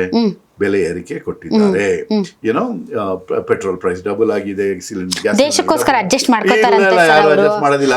ಪೆಟ್ರೋಲ್ ರೇಟ್ ಜಾಸ್ತಿ ಆದ್ರೂ ಪರವಾಗಿಲ್ಲ, ದೇಶ ಸುಭದ್ರವಾಗಿ ನಾವು ಅಡ್ಜಸ್ಟ್ ಮಾಡ್ಕೋತೀವಿ ಅಂತಾರೆ ಸರ್. ಬೆಲೆ ಏರಿಕೆ ಪರವಾಗಿಲ್ಲ, ಸತ್ತು ಪರವಾಗಿಲ್ಲ, ದೇಶ ಸುಭದ್ರವಾಗಿರ್ಬೇಕು ಸರ್. ಖಂಡಿತ ದೇಶ ಸುಭದ್ರವಾಗಿ ಇರ್ಬೇಕು. ಆದ್ರೆ ಖಾಲಿ ಹೊಟ್ಟೆನಲ್ಲಿ ಓಡಾಡ್ತಾ ಇದ್ದಾರೆ. ಅದಕ್ಕೋಸ್ಕರ ನಾವು ಅನ್ನಭಾಗ್ಯ ಅವನ ಎಕ್ಸ್ಟ್ರಾ 5 kg ಕೊಡ್ತಾ ಇದೀವಿ. ಮನೆ ನೋಡ್ಕೊಳ್ಳೋಕೆ ಇನ್ನು ಈ ಗೃಹಲಕ್ಷ್ಮಿ ಕಾರ್ಯಕ್ರಮ ಕೊಡ್ತಾ ಇದೀವಿ. ಮಹಿಳೆಯರು ಕೆಲಸದಿಂದ ಬಿಟ್ಬಿಟ್ಟು ಬರ್ತಾ ಇದ್ದಾರೆ, ಅದಕ್ಕೋಸ್ಕರ ಶಕ್ತಿ ಕಾರ್ಯಕ್ರಮ, ಆಚೆ ಹೋಗಿ ಅದು ಆ ಬೆಲೆ ತೊಂದರೆ ಹಾಕ್ಕೊಡುದು ನಿಮ್ಗೆ ಅಂತ ಮಾಡ್ತಾ ಇದೀವಿ. ಯುವಕರಿಗೆ ನಿರುದ್ಯೋಗ ಜಾಸ್ತಿ ಆಗಿದೆ ಮೋದಿಯವರ 10 ವರ್ಷದಲ್ಲಿ. ಸೊ ಅದಕ್ಕೆ ನಾವು ಯುವ ನಿಧಿ ಕೊಡ್ತಾ ಇದೀವಿ. ಇನ್ನೊಂದು ಮೊದಲನೇ ಕೆಲಸ ನಮ್ಮ ಹಕ್ಕು ಅಂತ ಒಂದು ಅದನ್ನು ಕೊಡ್ತೀವಿ ನಾವು ಅಧಿಕಾರಕ್ಕೆ ಬಂದ ತಕ್ಷಣ. ಸೊ ಈ ತರ ಮೋದಿ ಸರ್ಕಾರದ ವೈಫಲ್ಯಗಳಿಂದ ಏನ್ ಸಮಸ್ಯೆಗಳಾಗಿವೆ ನಮ್ಮ ಮಹಿಳೆಯರಿಗೆ, ಮನೆ ಜನರಿಗೆ, ನಮ್ಮ ಯುವಕರಿಗೆ, ಅದಕ್ಕೆ ಪರಿಹಾರ ಕೊಟ್ಟಿರೋದು ನಮ್ ಗ್ಯಾರಂಟಿಗಳು ಕರ್ನಾಟಕ ಸೊ ಆ ರಾಜ್ಯ ಗ್ಯಾರಂಟಿಗಳು ನಿಮ್ ಕೈ ಹಿಡಿತವೆ. ಖಂಡಿತ ಕೈ ಸರ್ ಈಗ ನೀವು ನಿಮ್ಮ ಗ್ಯಾರಂಟಿಗಳಾಗಿರ್ಬೋದು ಅಥವಾ ನಿಮ್ಮ ಒಂದು ನಿಮ್ಮ ವಿಷನ್ ಆಗಿರ್ಬೋದು, ಇದನ್ನ ಜನರಿಗೆ ನೀವು ತಲುಪಿಸ್ತಾ ಇದ್ದೀರಾ, ಅದರಲ್ಲಿ ಎರಡು ಮಾತಿಲ್ಲ. And under current woman voters ಯಾವ ರೀತಿ ಕೆಲಸ ಮಾಡ್ತವೆ ಅನ್ನೋದು ಕೂಡ ಅದು ಇನ್ನೂ ಕೂಡ ಊಹೆಗೆ ಸಿಲ್ಕ್ತಾ ಇಲ್ಲ, ಎಷ್ಟಿದೆ ಇಂಟ್ಯಾಕ್ಟ್ ಆಗಿ ಅಂತ. ಸೊ ನಿಮ್ಮ ಸಾಂಪ್ರದಾಯಿಕ ವೋಟ್ಸ್ ಬಿಟ್ಟು ಎಷ್ಟು ಆ್ಯಡ್ ಆನ್ ಆಗುತ್ತೆ ಅಂತ, ಎಸ್ಪೆಷಲಿ ಮಹಿಳೆಯರ ವೋಟ್ಸ್. ಬಟ್ ಸರ್ ನಾನು ನೋಡ್ತಾ ಇರೋದು ಈಗ ಮೋದಿಯವರ 10 ವರ್ಷದ ಆಡಳಿತದಲ್ಲಿ ಅವರ ವೈಫಲ್ಯಗಳನ್ನ ಜನರ ಮುಟ್ಟಿಸೋಲ್ಲಿ ಕಾಂಗ್ರೆಸ್ ಪಕ್ಷ ಎಲ್ಲೋ ವೈಫಲ್ಯವಾಗಿದೆ. ಆದರೆ ಆಸ್ ಅ ಕಾಂಗ್ರೆಸ್ ಪಾರ್ಟಿ ನೀವು ಜನರಿಗೆ ಏನ್ ಮಾಡ್ತಾ ಇದ್ದೀರಾ ಅನ್ನೋದು ಮಾತ್ರ ಜನರಿಗೆ ತಲುಪಿದೆ. ಆದ್ರೆ ಈಗ ಬೇಕಾಗಿರೋದು ಇನ್ನು ಒಂದು ವೆರಿ ವೆರಿ ಸ್ಟ್ರಾಂಗ್ ಪಾಯಿಂಟ್ ಇದೆ. ಕೇಂದ್ರ ಸರ್ಕಾರ, ಬಿಜೆಪಿ ಸರ್ಕಾರ, ಮೋದಿಯವರ ಸರ್ಕಾರ ಕರ್ನಾಟಕ ರಾಜ್ಯಕ್ಕೆ ಬಹಳ ಅನ್ಯಾಯ ಮಾಡಿದೆ. ನಮಗೆ ಅನುದಾನ ತಾರತಮ್ಯ, ನೂರಾರು ಒಂದಲ್ಲ, ತೆರಿಗೆ ತಾರತಮ್ಯ, ತೆರಿಗೆ ನಮ್ಗೆ ಕಮ್ಮಿ ಕೊಡ್ತಾ ಇದ್ದಾರೆ. ನಮ್ಗೆ ಫೈನಾನ್ಸ್ ಕಮಿಷನ್ ಏನು ಒಂದು ಇದು ಶಿಫಾರಸು ಮಾಡಿದ್ರು ಅದನ್ನ ಇಂಪ್ಲಿಮೆಂಟ್ ಮಾಡಲಿಲ್ಲ. ಅಪ್ಪರ್ ಭದ್ರಾ ಪ್ರಾಜೆಕ್ಟ್ ದುಡ್ಡು ಕೊಡ್ತೀವಿ ಅಂತ ಬಜೆಟ್ ಅನೌನ್ಸ್ ಮಾಡಿ ಕೊಟ್ಟಿಲ್ಲ. ನಮ್ಗೆ ಮೇಕೆದಾಟು ನಮ್ಮ ಜನ ಬರದಿಂದ ಅಷ್ಟು ಒದ್ದಾಡ್ತಾ ಇದ್ದಾರೆ. ಇವ್ರಿಗೆ ಅಷ್ಟು ಇದಿಲ್ವಾ ಕರುಣೆ ನಮ್ಮ ಜನರ ಮೇಲೆ? 25 ಬಿಜೆಪಿ MPs ನ ಎಲೆಕ್ಟ್ ಮಾಡಿ ಕಳ್ಸಿರೋ ಒಂದು ಜನರಿಗೆ ಅಷ್ಟು ಒಂದು ಕರುಣೆ ಇಲ್ವಾ? ಏನು ಆ ಬರಕ್ಕೂ ಪರಿಹಾರ ಫಂಡ್ಸ್ ಕೇಳಿದ್ರೆ ಕೊಡ್ತಾ ಇಲ್ಲ. ಮೇಕೆದಾಟು ಬೆಂಗಳೂರಿನ ನೀರಿನ ಸಮಸ್ಯೆಗೆ ಒಂದು ಪರ್ಮನೆಂಟ್ ಸೊಲ್ಯೂಷನ್ ಕೊಡ್ತೀವಿ ಅಂತ ಅಂದ್ರೆ ಅದಕ್ಕೆ ಎನ್ವೈರನ್ಮೆಂಟ್ ಕ್ಲಿಯರೆನ್ಸ್ ಕೊಡ್ತಾ ಇಲ್ಲ. ಸೊ ಇವಾಗ ಏನಾಗಿದೆ ಅಂತಂದ್ರೆ ನಾವು ಎಲ್ಲರಿಗೂ ತಿಳಿಸ್ತಾ ಇದೀವಿ, ಈ ತರ ನೋಡಿ ಎಷ್ಟು ಅನ್ಯಾಯ ಆಗ್ತಾ ಇದೆ ಕರ್ನಾಟಕ ರಾಜ್ಯಕ್ಕೆ, ಕನ್ನಡಿಗರಿಗೆ. ಇದು ಈ ತರ ಅನ್ಯಾಯ ಮಾಡಂತ ಒಂದು ಸರ್ಕಾರ, ಒಂದು ಪಕ್ಷ, ಅದನ್ನ ನೀವು ತಿರಸ್ಕರಿಸಬೇಕು. ಯಾರಾದ್ರೂ ಇಷ್ಟು ಅನ್ಯಾಯ ಮಾಡಿದಂತ ಇತರ ಪಕ್ಷ, ಬಿಜೆಪಿ ಕರ್ನಾಟಕಕ್ಕೆ ಅನ್ಯಾಯ ಮಾಡಿರೋಂಥ ಸಮಯದಲ್ಲಿ ನೀವು ಹೆಂಗ್ ವೋಟ್ ಮಾಡ್ತೀರಾ ಅವ್ರಿಗೆ? ನೀವು ಯಾರಾದ್ರೂ ಬಿಜೆಪಿಗೆ ವೋಟ್ ಮಾಡಿದ್ರೆ ನೀವು ಕರ್ನಾಟಕ ವಿರೋಧಿ ಅಂತ ಸ್ಪಷ್ಟವಾಗಿ ಹೇಳಿ. ಓಕೆ ಸರ್, ಶೋಭಾ ಕರಂದ್ಲಾಜೆ ಅವರು ಹಿಂದೂ ಫೈರ್ ಬ್ರ್ಯಾಂಡ್ ಏನೇ ಕರ್ನಾಟಕದಲ್ಲಿ ಒಂದಿಷ್ಟು ಆಚೆ ಈಚೆ ಆದರೆ ಫಸ್ಟ್ ಮಾತಾಡೋದೇ ಶೋಭಾ ಕರಂದ್ಲಾಜೆ ಅವರು. ಏನ್ ಸರ್, ನಾನು ಹೇಳ್ತಾ ಇರೋದು ಇಮೋಷನಲ್ ಇಶ್ಯೂಸ್, ಭಾವನಾತ್ಮಕ ವಿಚಾರಗಳು. ಬಟ್ ಶೋಭಾ ಕರಂದ್ಲಾಜೆ ಅವ್ರು ಗೆದ್ರೆ ಮತ್ತೆ ಅವರು ಕೇಂದ್ರದ ಸಚಿವರಾಗ್ಬೋದು. ರಾಜೀವ್ ಗೌಡ್ರು ಗೆದ್ರೆ ನಮ್ ಸರ್ಕಾರ ಬರೋದು ಈ ಸತಿ. ನಾನು ಖಂಡಿತ ಯಾರು ಸರ್ ನಿಮ್ ಲೀಡರ್? ಯಾರು ಸರ್ ಪ್ರಧಾನಿಗಳು? ರಾಹುಲ್ ಗಾಂಧಿ ಅವರ ಎಲೆಕ್ಷನ್ ಆದ್ಮೇಲೆ ಅವ್ರಿಗೊಂದು ಕ್ಲಿಯರ್ ಕಟ್ ಲೀಡರ್ ಇದಾರಲ್ಲ ಸರ್. ಇರ್ಲಿ, ನಿಮ್ಗೆ ಕ್ಲಿಯರ್ ಕಟ್ ಲೀಡರ್ ನೀವು ಯಾರು ಹೇಳ್ತಾ ಇದ್ದೀರಾ, ಅವ್ರು ಕ್ಲಿಯರ್ ಕಟ್ ಲೀಡರ್ ಓದಿ ಒಪೋಸಿಷನ್ ಆಗ್ತಾರೆ. ಜೂನ್ 4 ಮಾತಾಡೋಣ. All right, okay sir. ಈಗ ಇವರು ಸದಾನಂದ ಗೌಡ್ರು ನಿಮ್ ಜೊತೆ ಇದ್ದಾರಾ? ಸದಾನಂದ ಗೌಡ್ರು ಬಿಜೆಪಿ ಜೊತೆ ಇದ್ದಾರೆ. ಅಲ್ಲ, ನಿಮ್ ಜೊತೆ ಏನಾದ್ರು ಮಾತಾಡ್ತಾ ಇದ್ದಾರಾ? ಇಲ್ಲ, ಮಾತಾಡ್ತಾ ಇಲ್ಲ. ಅವ್ರೇನ್ ನಿಮ್ಗೆ ಸಪೋರ್ಟ್ ಮಾಡ್ತಾ ಇಲ್ಲ? ಇವ್ರು ಎಸ್.ಟಿ. ಸೋಮಶೇಖರ್ ಅವರು ಸರ್? ಎಸ್.ಟಿ. ಸೋಮಶೇಖರ್ ಅವರು ನಮ್ ಜೊತೆ ನನ್ನ ಬೆಂಬಲ, ನನಗೆ ಬೆಂಬಲ ಕೊಡ್ತಾ ಇದ್ದಾರೆ. ಅವ್ರು ಬಂದ್ಬಿಡ್ಬೋದಲ್ಲ ಸರ್? ಯಾಕೆ ಸರ್ ಅದೇನ್ ಹಿಂದ್ಗಡೆಯಿಂದ ಬೆಂಬಲ ಕೊಡೋದು ಯಾಕೆ? ಪಾಪ ಮುಂದೆ ನಿಮ್ ಮುಂದೆ ನಿಂತಿದ್ದಾರೆ, ನಮ್ಮ ಜೊತೆ ನಿಂತಿದ್ದಾರೆ. Okay sir. ಈಗ ಕೃಷ್ಣ ಬೈರೇಗೌಡರು ಅಂತವ್ರು ಇಂಥವ್ರು ಅವ್ರು ಅಷ್ಟು ಇದು ಮಾಡಿಲ್ಲ, ಏನ್ ಮಾಡಿಲ್ಲ, ಈ ಸರಿ ಮುಂದೆ ಬರ್ಲಿಲ್ಲ. ಬಟ್ ಮುಂದೆ ಬರ್ಲಿಲ್ಲ ಅಂದ್ರೆ ಅವ್ರಿಗೆ ಏನೋ ಟಿಕೆಟ್ ಕೊಡ್ಬೇಕು ಹಂಗೆ ಹಿಂಗೆ ಎಲ್ಲ ಏನೇನೋ ಆಯ್ತಲ್ಲ. ಸೊ ಇಲ್ಲಿ ರೆವಿನ್ಯೂ ಮಿನಿಸ್ಟರ್ ಆಗಿದ್ದಾರೆ, ಅವ್ರಿಗೆ ಟಿಕೆಟ್, ಅವರು ಒಳ್ಳೆ ಕೆಲಸ ಮಾಡ್ತಾರೆ. ಅಲ್ಲ ಅಂದ್ರೆ ಹೆದರ್ತಾರೆ ಇಂತ ಬೆಂಗಳೂರು ಉತ್ತರಕ್ಕೆ. ಬಟ್ ನೀವು ಅದ ಚಾಲೆಂಜ್ ತಗೊಂಡ್ರಲ್ಲ ಅಂತ. ಇಲ್ಲ, ಅದು ಚಾಲೆಂಜ್ ಏನೋ ಇದು. ಈ ಸತಿ ನಮ್ಮ ಸಂವಿಧಾನ, ನಮ್ಮ ಪ್ರಜಾಪ್ರಭುತ್ವ ಇವನ್ನೆಲ್ಲ ಉಳಿಸ್ಬೇಕು ಅಂತಂದ್ರೆ ಯಾರು ನಮ್ ತರ ಸ್ವಾತಂತ್ರ್ಯ ಹೋರಾಟಗಾರರ ಕುಟುಂಬದಿಂದ ಬಂದಿದೀವಿ, ಇದು ನಮ್ ಕರ್ತವ್ಯ. ನಾವು ಸುಮ್ನೆ ರಾಜ್ಯಸಭೆಗೆ ಹೋಗ್ಬೋದಾಗಿತ್ತು, ಬೇಡ. ಈ ಸತಿ ನಾವು ಮುಂದೆ ನಿಂತು ಓಡಾಡ್ಬಿಟ್ಟು ಒಂದು ಗೆದ್ಕೊಂಡು ಪ್ರತಿ ಒಂದು ಸೀಟು ಬೇಕಾಗಿದಲ್ಲ ನಮ್ಮ ಅಲಯನ್ಸ್ಗೆ, ಅದಕ್ಕೋಸ್ಕರ ನಾನು ಮುಂದೆ ಬಂದಿದ್ದೆ. ಸರ್, ಈಗ ನೀವು ನಿಮ್ಮ ಕ್ಷೇತ್ರದ ಜನರಿಗೆ 24x7 ಅಂದ್ರೆ ಕೆಲಸ ಕಾರ್ಯಗಳ ನಿಮಿತ್ತದ ಹೊರತಾಗಿ ಅವೈಲಬಿಲಿಟಿ ಇರ್ತೀರಾ ಸರ್? ಸಿಗ್ತೀರಾ ಸರ್? ನಾಡು ನುಡಿ ಜಲ ಭಾಷೆ ಗಡಿ ವಿಚಾರದಲ್ಲಿ ನೀವು ಕರ್ನಾಟಕದ ಪರ ನಿಲ್ತೀರಾ ಸರ್? ನಿಲ್ತಿದ್ದೀವಿ, ಹಿಂದೆನೂ ನಿಂತಿದ್ದೀವಿ, ಮುಂದೆನೂ ನಿಲ್ತೀವಿ ಸರ್. ಮುಂದೆ ಸಂಸತ್ನಲ್ಲಿ ಕರ್ನಾಟಕದ ವಿಚಾರಗಳನ್ನ ಸಮರ್ಥವಾಗಿ ಜನರ, ಅದು ಬಿಡಿ ಸರ್, ನಿಮ್ಗೇನು ಮಾತು ಕಲಿಸ್ಬೇಕಾ? ನೀವು ಫಸ್ಟೇ ಲೆಕ್ಚರರು, ಅದೆಲ್ಲ ಚೆನ್ನಾಗಿ ಮಾಡ್ತೀರಾ. ಅಲ್ಲ ಸರ್, ಒಂದು ವೇಳೆ ಅಲ್ಲಿ ಮತ್ತೆ ಮೋದಿ ಸರ್ಕಾರ ಬಂದ್ರೆ ನಿಮ್ದು ಒಂಥರ ಆರ್ತನಾದ ಆಗ್ಬಿಡುತ್ತಲ್ಲ ಸರ್. ಏನು ತರಕ್ಕಾಗಲ್ಲ, ಏನು ಮಾಡಕ್ಕಾಗಲ್ಲ ಸರ್. ಪ್ಲೀಸ್ ಆ ಥರ ಅನ್ಕೊಳ್ಳೇಬೇಡಿ. ನನಗೆ ಬಹಳ ಗೌರವ ಕೊಡ್ತಾರೆ. ನಾನು 6 ವರ್ಷ ವಿರೋಧ ಪಕ್ಷ, ನಮ್ಗೆ ಗೊತ್ತಿಲ್ಲ ಸರ್. ಹೌದಾ ಸರ್? ಅದೊಂದು ಸ್ವಲ್ಪ ಹೇಳಿ ಸರ್, ಹೆಂಗಿದೆ ನಿಮ್ ಸಂಬಂಧ? ಯಾವ್ದೋ ಒಂದು ಬಿಲ್ ಇತ್ತಮ್ಮ ಒಂದ್ಸತಿ, ಸರಗಸಿ ರೆಗ್ಯುಲೇಷನ್ ಬಿಲ್ ಅಂತ. ಅದ್ರ ಬಗ್ಗೆ ನಾನು ಬಾಡಿಗೆ ತಾಯಿ ಅದ್ರ ಬಗ್ಗೆ ನಾನು ಒಂದು ಡೀಟೇಲ್ ಕ್ರಿಟಿಸಿಸಮ್ ಕೊಟ್ಟಿದ್ದೆ. ಇದು ಸರಿಯಾಗಿಲ್ಲ, ಇದ್ ಮಾಡಿದ್ರೆ ಹಿಂಗಾಗತ್ತೆ, ಈ ತರ ಆಗತ್ತೆ ಅಂತ. ಡಿಬೇಟ್ ಮುಗ್ದಾದ್ಮೇಲೆ ಪಾರ್ಲಿಮೆಂಟರಿ ಅಫೇರ್ಸ್ ಮಿನಿಸ್ಟರ್ ಬಂದು ನನಗೆ ನಿಮ್ ಭಾಷಣ ನನ್ ಕೊಡಿ, ನಿಮ್ ಪಾಯಿಂಟ್ಸ್ ನೀವೇನ್ ರೇಸ್ ಮಾಡಿದ್ರಿ ತಂದ್ರು ಎಲ್ಲ ಕರೆಕ್ಟ್ ಆಗಿವೆ, ಆ ಲೋಕಸಭಾದಲ್ಲಿ ಬಿಲ್ ಪಾಸ್ ಆಗಿದೆ, ಆದ್ರೂ ನಾವು ಇವಾಗ ಒಂದು ತಿದ್ದುಪಡಿ ಮಾಡ್ತೀವಿ, ಒಂದು ಕಮಿಟಿ ಒಂದು ರಚನೆ ಮಾಡಿ ನಿಮ್ಮ ಪಾಯಿಂಟ್ಸ್ ನಾವು ಉಪಯೋಗಿಸ್ತೀವಿ ಅಂತ ಆ ಒಂದು ಅಷ್ಟು ಗೌರವ ಕೊಟ್ರು. ನೀವು ಪ್ರಧಾನಮಂತ್ರಿನೂ ಸಿಕ್ಕಿದ್ರೆ ಕೇಳಿ ಏನಂತೀರಾ ಪ್ರೊಫೆಸರ್ ಬಗ್ಗೆ ಅಂತ. ಏನ್ ನಮಗ ದೊಡ್ಡ ದೊಡ್ಡ ಮೀಡಿಯಾಗಳಿಗೆ ಸಿಗ್ಲಿಲ್ಲ, ಇನ್ ನಮಗೆ ಸಿಗ್ತಾರ ಸರ್? ಇರ್ಲಿ ಬಿಡಿ, ಸಿಗೋದ್ ಬೇಡ, ಒಳ್ಳೆ ಕೆಲಸ ಮಾಡ್ಲಿ ಅಂದ್ರೆ ನೀವಂತಾರ ಸರ್ ಬೆಂಗಳೂರಿನ ಶಶಿ ತರೂರ್ ಇದ್ದಾಗೆ, ನೀವು ಕರ್ನಾಟಕದ ಶಶಿ ತರೂರ್ ಶಶಿ ತರೂರ್ ಅವರು ಲೋಕಸಭೆಗೆ ಆಯ್ಕೆ ಆಗ್ತಾ ಇರ್ತಾರೆ, ನಾನು ಆಗ್ತಾ ಇರ್ತೀನಿ ಅನ್ಸುತ್ತೆ. ಬಿಟ್ರೆ ಇನ್ನೇನಿದೆ? ಹಂಗಲ್ಲ, ಕಂಪ್ಯಾರಿಸನ್ ಅಲ್ಲ. ಇಂಗ್ಲಿಷ್ ಚೆನ್ನಾಗಿ ಬರುತ್ತೆ ಮತ್ತೆ ಮಾತಾಡೋದು ಅಷ್ಟೇ ಸರ್, ಹಂಗೂ ಇರ್ಬೇಕಲ್ಲ ಸರ್. ಏನು ಇಲ್ಲಿ ಮಾತ್ರ ನಾವು ಮಣ್ಣಲ್ಲಿ ಜಿದ್ದಾಜಿದ್ದಿ ಮಾಡ್ತೀನಿ, ಸಂಸತ್ತಲ್ಲಿ ಬೆಬೆ ಅಂತೀನಿ, ಮಾತಾಡಕ್ಕೆ ಆಗ್ಲಿಲ್ಲ ಅಂದ್ರೆ ಅದು ಎಷ್ಟು ಅವಮಾನ ಆಗುತ್ತೆ ಸರ್ ಕರ್ನಾಟಕಕ್ಕೆ. ಒಳ್ಳೆ ಸ್ಪೀಕರ್ ಬೇಕು ನಮ್ಗೆ, ಒಳ್ಳೆ ಸಂಸದೀಯ ಪಟುಗಳು ಬೇಕು, ತಿಳ್ಕೊಂಡ್ರೆ ಸಾಲದು, ಅದನ್ನ ಕನ್ವಿನ್ಸ್ ಮಾಡ್ಬೇಕು. ಬಿಟಿ ಜನ ಜೊತೆ ಇಲ್ಲ, ನಾಟಿ ಜನ ಜೊತೆ ನಾಟಿ ರಾಜೀವ್ ಗೌಡ್ರು. ಓಕೆ, ದೇಶಿ ಸ್ಲೋಗನ್ ಕೇಳಿದೀರಾ? ಏನ್ ಸರ್? ರಾಜೀವ ನಮ್ಮವ ಅಂತ ಎಲ್ಲೋದ್ರು. ಓಕೆ, ಶೋಭಾ ಕರಂದ್ಲಾಜೆ ಅವ್ರ ಜೊತೆ ಮಾತಾಡಿದ್ದೀರಾ ಆಫ್ಟರ್ ದಿ ಇದು? ಇಲ್ಲ, ಸಿಕ್ಕಿಲ್ಲ. ಓಕೆ, ಅದಕ್ಕಿಂತ ಮುಂಚೆ ಪಾರ್ಲಿಮೆಂಟ್ ಸಿಗ್ತಾ ಇದ್ರು. ಆಕ್ಚುಲಿ ನಾವು ಯಡಿಯೂರಪ್ಪನವರು, ಶೋಭಕ್ಕ, ನಾವೆಲ್ಲ ಹೊಸದಾಗಿ ಚುನಾಯಿತರಾದಾಗ ಲೋಕಸಭೆಗೆ, ಲೋಕಸಭೆಗೆ, ರಾಜ್ಯಸಭೆಗೆ ನಾವೆಲ್ಲ ಕರ್ನಾಟಕ ಭವನ್ನಲ್ಲಿ ಒಟ್ಟಿಗೆ ಇರ್ತಾ ಇದ್ವು. ಅವಾಗ ಬೆಳಗ್ಗೆ ಅರ್ಲಿ ಮಾರ್ನಿಂಗ್ ವಾಕ್ಸ್ ನಾವಲ್ಲಿ ಪಕ್ಕ ನೆಹರು ಪಾರ್ಕ್ ಅಂತ ಇದೆ, ನಾವೆಲ್ಲ ಒಟ್ಟಿಗೆ ಹೋಗ್ಕೊಂಡು ನಮ್ಗೆ ಆತ್ಮೀಯತೆ ಚೆನ್ನಾಗಿದೆ. ಅಲ್ಲ ಸರ್, ಆನ್ ಗ್ರೌಂಡ್ ಹಿಂಗ್ ಫೈಟ್ ಮಾಡ್ತಿರಲ್ಲ, ಅಲ್ಲಿ ಲೋಕಸಭೆಯಲ್ಲಿ ರಾಜ್ಯಸಭೆಯಲ್ಲಿ ಎಲ್ಲ ಒಂದ್ ಸ್ವಲ್ಪ ಫ್ರೆಂಡ್ಸ್ ಆಗಿರ್ತೀರ ಕರ್ನಾಟಕದವರೆಲ್ಲ? ಆಚೆ ಕಡೆ ಕರ್ನಾಟಕದ ನೆಲ ಜಲ ಹೇಳಿದ್ರಲ್ಲ, ನಮ್ದು ಒಂದ್ ನಿಮಿಷ ಬಟ್ ಇಷ್ಟು ವರ್ಷ ಆತರ ಇರ್ತಾ ಇತ್ತು. ಇವಾಗ ನಮ್ಗೆ ಇದು ಬರ್ತಾ ಇದೆ, ನಮ್ಮ ರಾಜ್ಯಕ್ಕೆ ಅನ್ಯಾಯ ಆಗ್ತಾ ಇದೆ ಅಂತ ಅಂದಾಗ ಈ ಬಿಜೆಪಿ ಎಂಪಿಸ್ ಅವರು ಡಮ್ಮಿಗಳ ತರ ಒಂದ್ ದಿವಸ ಬಾಯಿ ಬಿಟ್ಟಿಲ್ಲ, ಅದ್ರ ಅರ್ಥ ಏನು? ಬಾಯೇ ಬಿಡಲ್ಲ ಸರ್, ಅವ್ರು ಬಾಯೇ ಇಲ್ಲ, ಬಾಯಿಗೆ ಪಟ್ಟಿ ಹಾಕೊಂಡ್ಬಿಡ್ತಾರ. ಅವ್ರು ಯಾವಾಗ ಇಲ್ಲಿಂದ ಅಲ್ಲಿಗೆ ಹೋಗ್ತಾರೋ ಬಾಯಿಗೆ ಪಟ್ಟಿನೇ ಹಾಕೊಂಡ್ಬಿಡ್ತಾರ. ಅದು ಏನಾಗುತ್ತೆ ಅನ್ನೋ ಗೊತ್ತಿಲ್ಲ. ಇಲ್ಲಿ ಹುಲಿಗಳು, ಅಲ್ಲಿ ಇಲಿಗಳು. ಅಲ್ಲ ಸರ್, ನಮ್ಮ ನಾಡು ನುಡಿ ಜಲ ಭಾಷೆ ವಿಚಾರದಲ್ಲಿ ಸರ್ ನಾವ್ ಹಂಗೆ ಮಾತಾಡೋದು. ನೀವೇನಾದ್ರೂ ಅನ್ಕೊಳ್ಳಿ, ನಾವು ಸ್ವಾರ್ಥಿಗಳು, ಅದಕ್ಕೋಸ್ಕರ ನಾವು ಫೈಟ್ ಮಾಡೋಂಥವ್ರೆ ನಮ್ಗೆ ಬೇಕು. ಆಯ್ತು ಸರ್, ಈ ಶೋಭಾ ಕರಂದ್ಲಾಜೆ ಅವ್ರದ್ದು, ಅವ್ರಿಗೆ ಯಾಕೆ ಓಟ್ ಹಾಕ್ಬಾರ್ದು ಸರ್? ಒಂದ್ ಮಾತು ಹೇಳ್ತೀನಿ. ಅವ್ರ ಅಫಿಡವಿಟ್ ಓದಿ, ಅಲ್ಲಿ ಹೇಳ್ತಾರೆ ಒಂದು ಕೇಸ್ ಇದೆ ನಮ್ಮ ಮೇಲೆ, ಅವ್ರ ಮೇಲೆ, ಯಾರು ಶೋಭಾ ಮೇಲೆ ಇರೋ ಕೇಸು 44 ಕೋಟಿ ಮನಿ ಲಾಂಡ್ರಿಂಗ್ ಕೇಸ್ ಇದೆ. ಅದು ಎನ್ಫೋರ್ಸ್ಮೆಂಟ್ ಡೈರೆಕ್ಟರೇಟ್ ಇಡಿ ಆ ಕೇಸ್ ನಿಮ್ ಸರ್ಕಾರ ಇದ್ದಾಗಿಂದ ಅಥವಾ ಈಗ ಬಿಜೆಪಿ ಸರ್ಕಾರ ಬಂದಾಗಿಂದ? ನಮ್ಮ ಸರ್ಕಾರ, ನಿಮ್ಮ ಕಾಂಗ್ರೆಸ್ ಸರ್ಕಾರ ಇದ್ದಾಗ ಅವಾಗಿಂದ ಇದೆ. ಇನ್ನೂ ಎಲ್ಲೂ ಹೋಗಿಲ್ಲ, ಇನ್ನೂ ನಡೀತಾ ಇದೆ.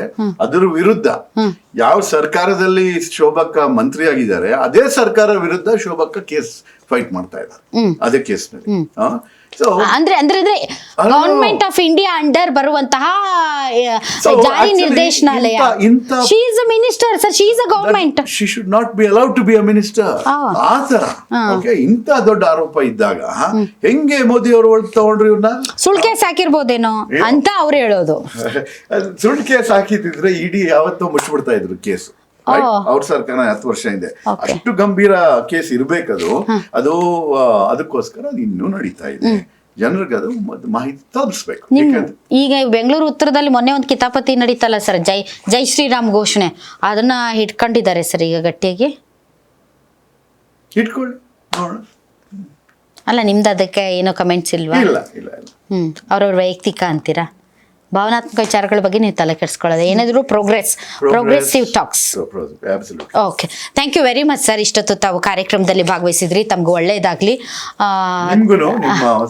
ಗ್ಯಾರಂಟಿ ನ್ಯೂಸ್ ಒಳ್ಳೇದಾಗ್ಲಿ ಅಂತ thank you very much sir. ನೋಡಿದ್ರಲ್ಲ ವೀಕ್ಷಕರೇ, ರಾಜೀವ್ ಗೌಡ್ರು ಮಾತಾಡಿದ್ರು. ಅವರ ಬೆಂಗಳೂರು ಉತ್ತರ ಅಷ್ಟೇ ಅಲ್ಲ, ಇಡೀ ಕರ್ನಾಟಕಕ್ಕೆ ಅವ್ರದೇ ಆದಂಥ ಒಂದು ವಿಷನ್ ಇದೆ. ಆ ವಿಷನ್ಗೆ ತಕ್ಕಂತೆ ಅವ್ರು ಕೆಲಸ ಮಾಡಬೇಕು ಅಂದರೆ ಜನ ಡೆಫಿನೆಟ್ಲಿ ಅವ್ರಿಗೆ ಸಪೋರ್ಟ್ ಮಾಡಬೇಕು. ನೋಡೋಣ ಏನು ಮಾಡ್ತಾರೆ ಬೆಂಗಳೂರು ಉತ್ತರ ಲೋಕಸಭಾ ಕ್ಷೇತ್ರದ ಜನ. ಇದು ಇದರಿಂದ ವಿಶೇಷ ಕಾರ್ಯಕ್ರಮ. ಗ್ಯಾರಂಟಿ ನ್ಯೂಸ್, ಸುದ್ದಿ ಖಚಿತ, ನ್ಯಾಯ ನಿಶ್ಚಿತ.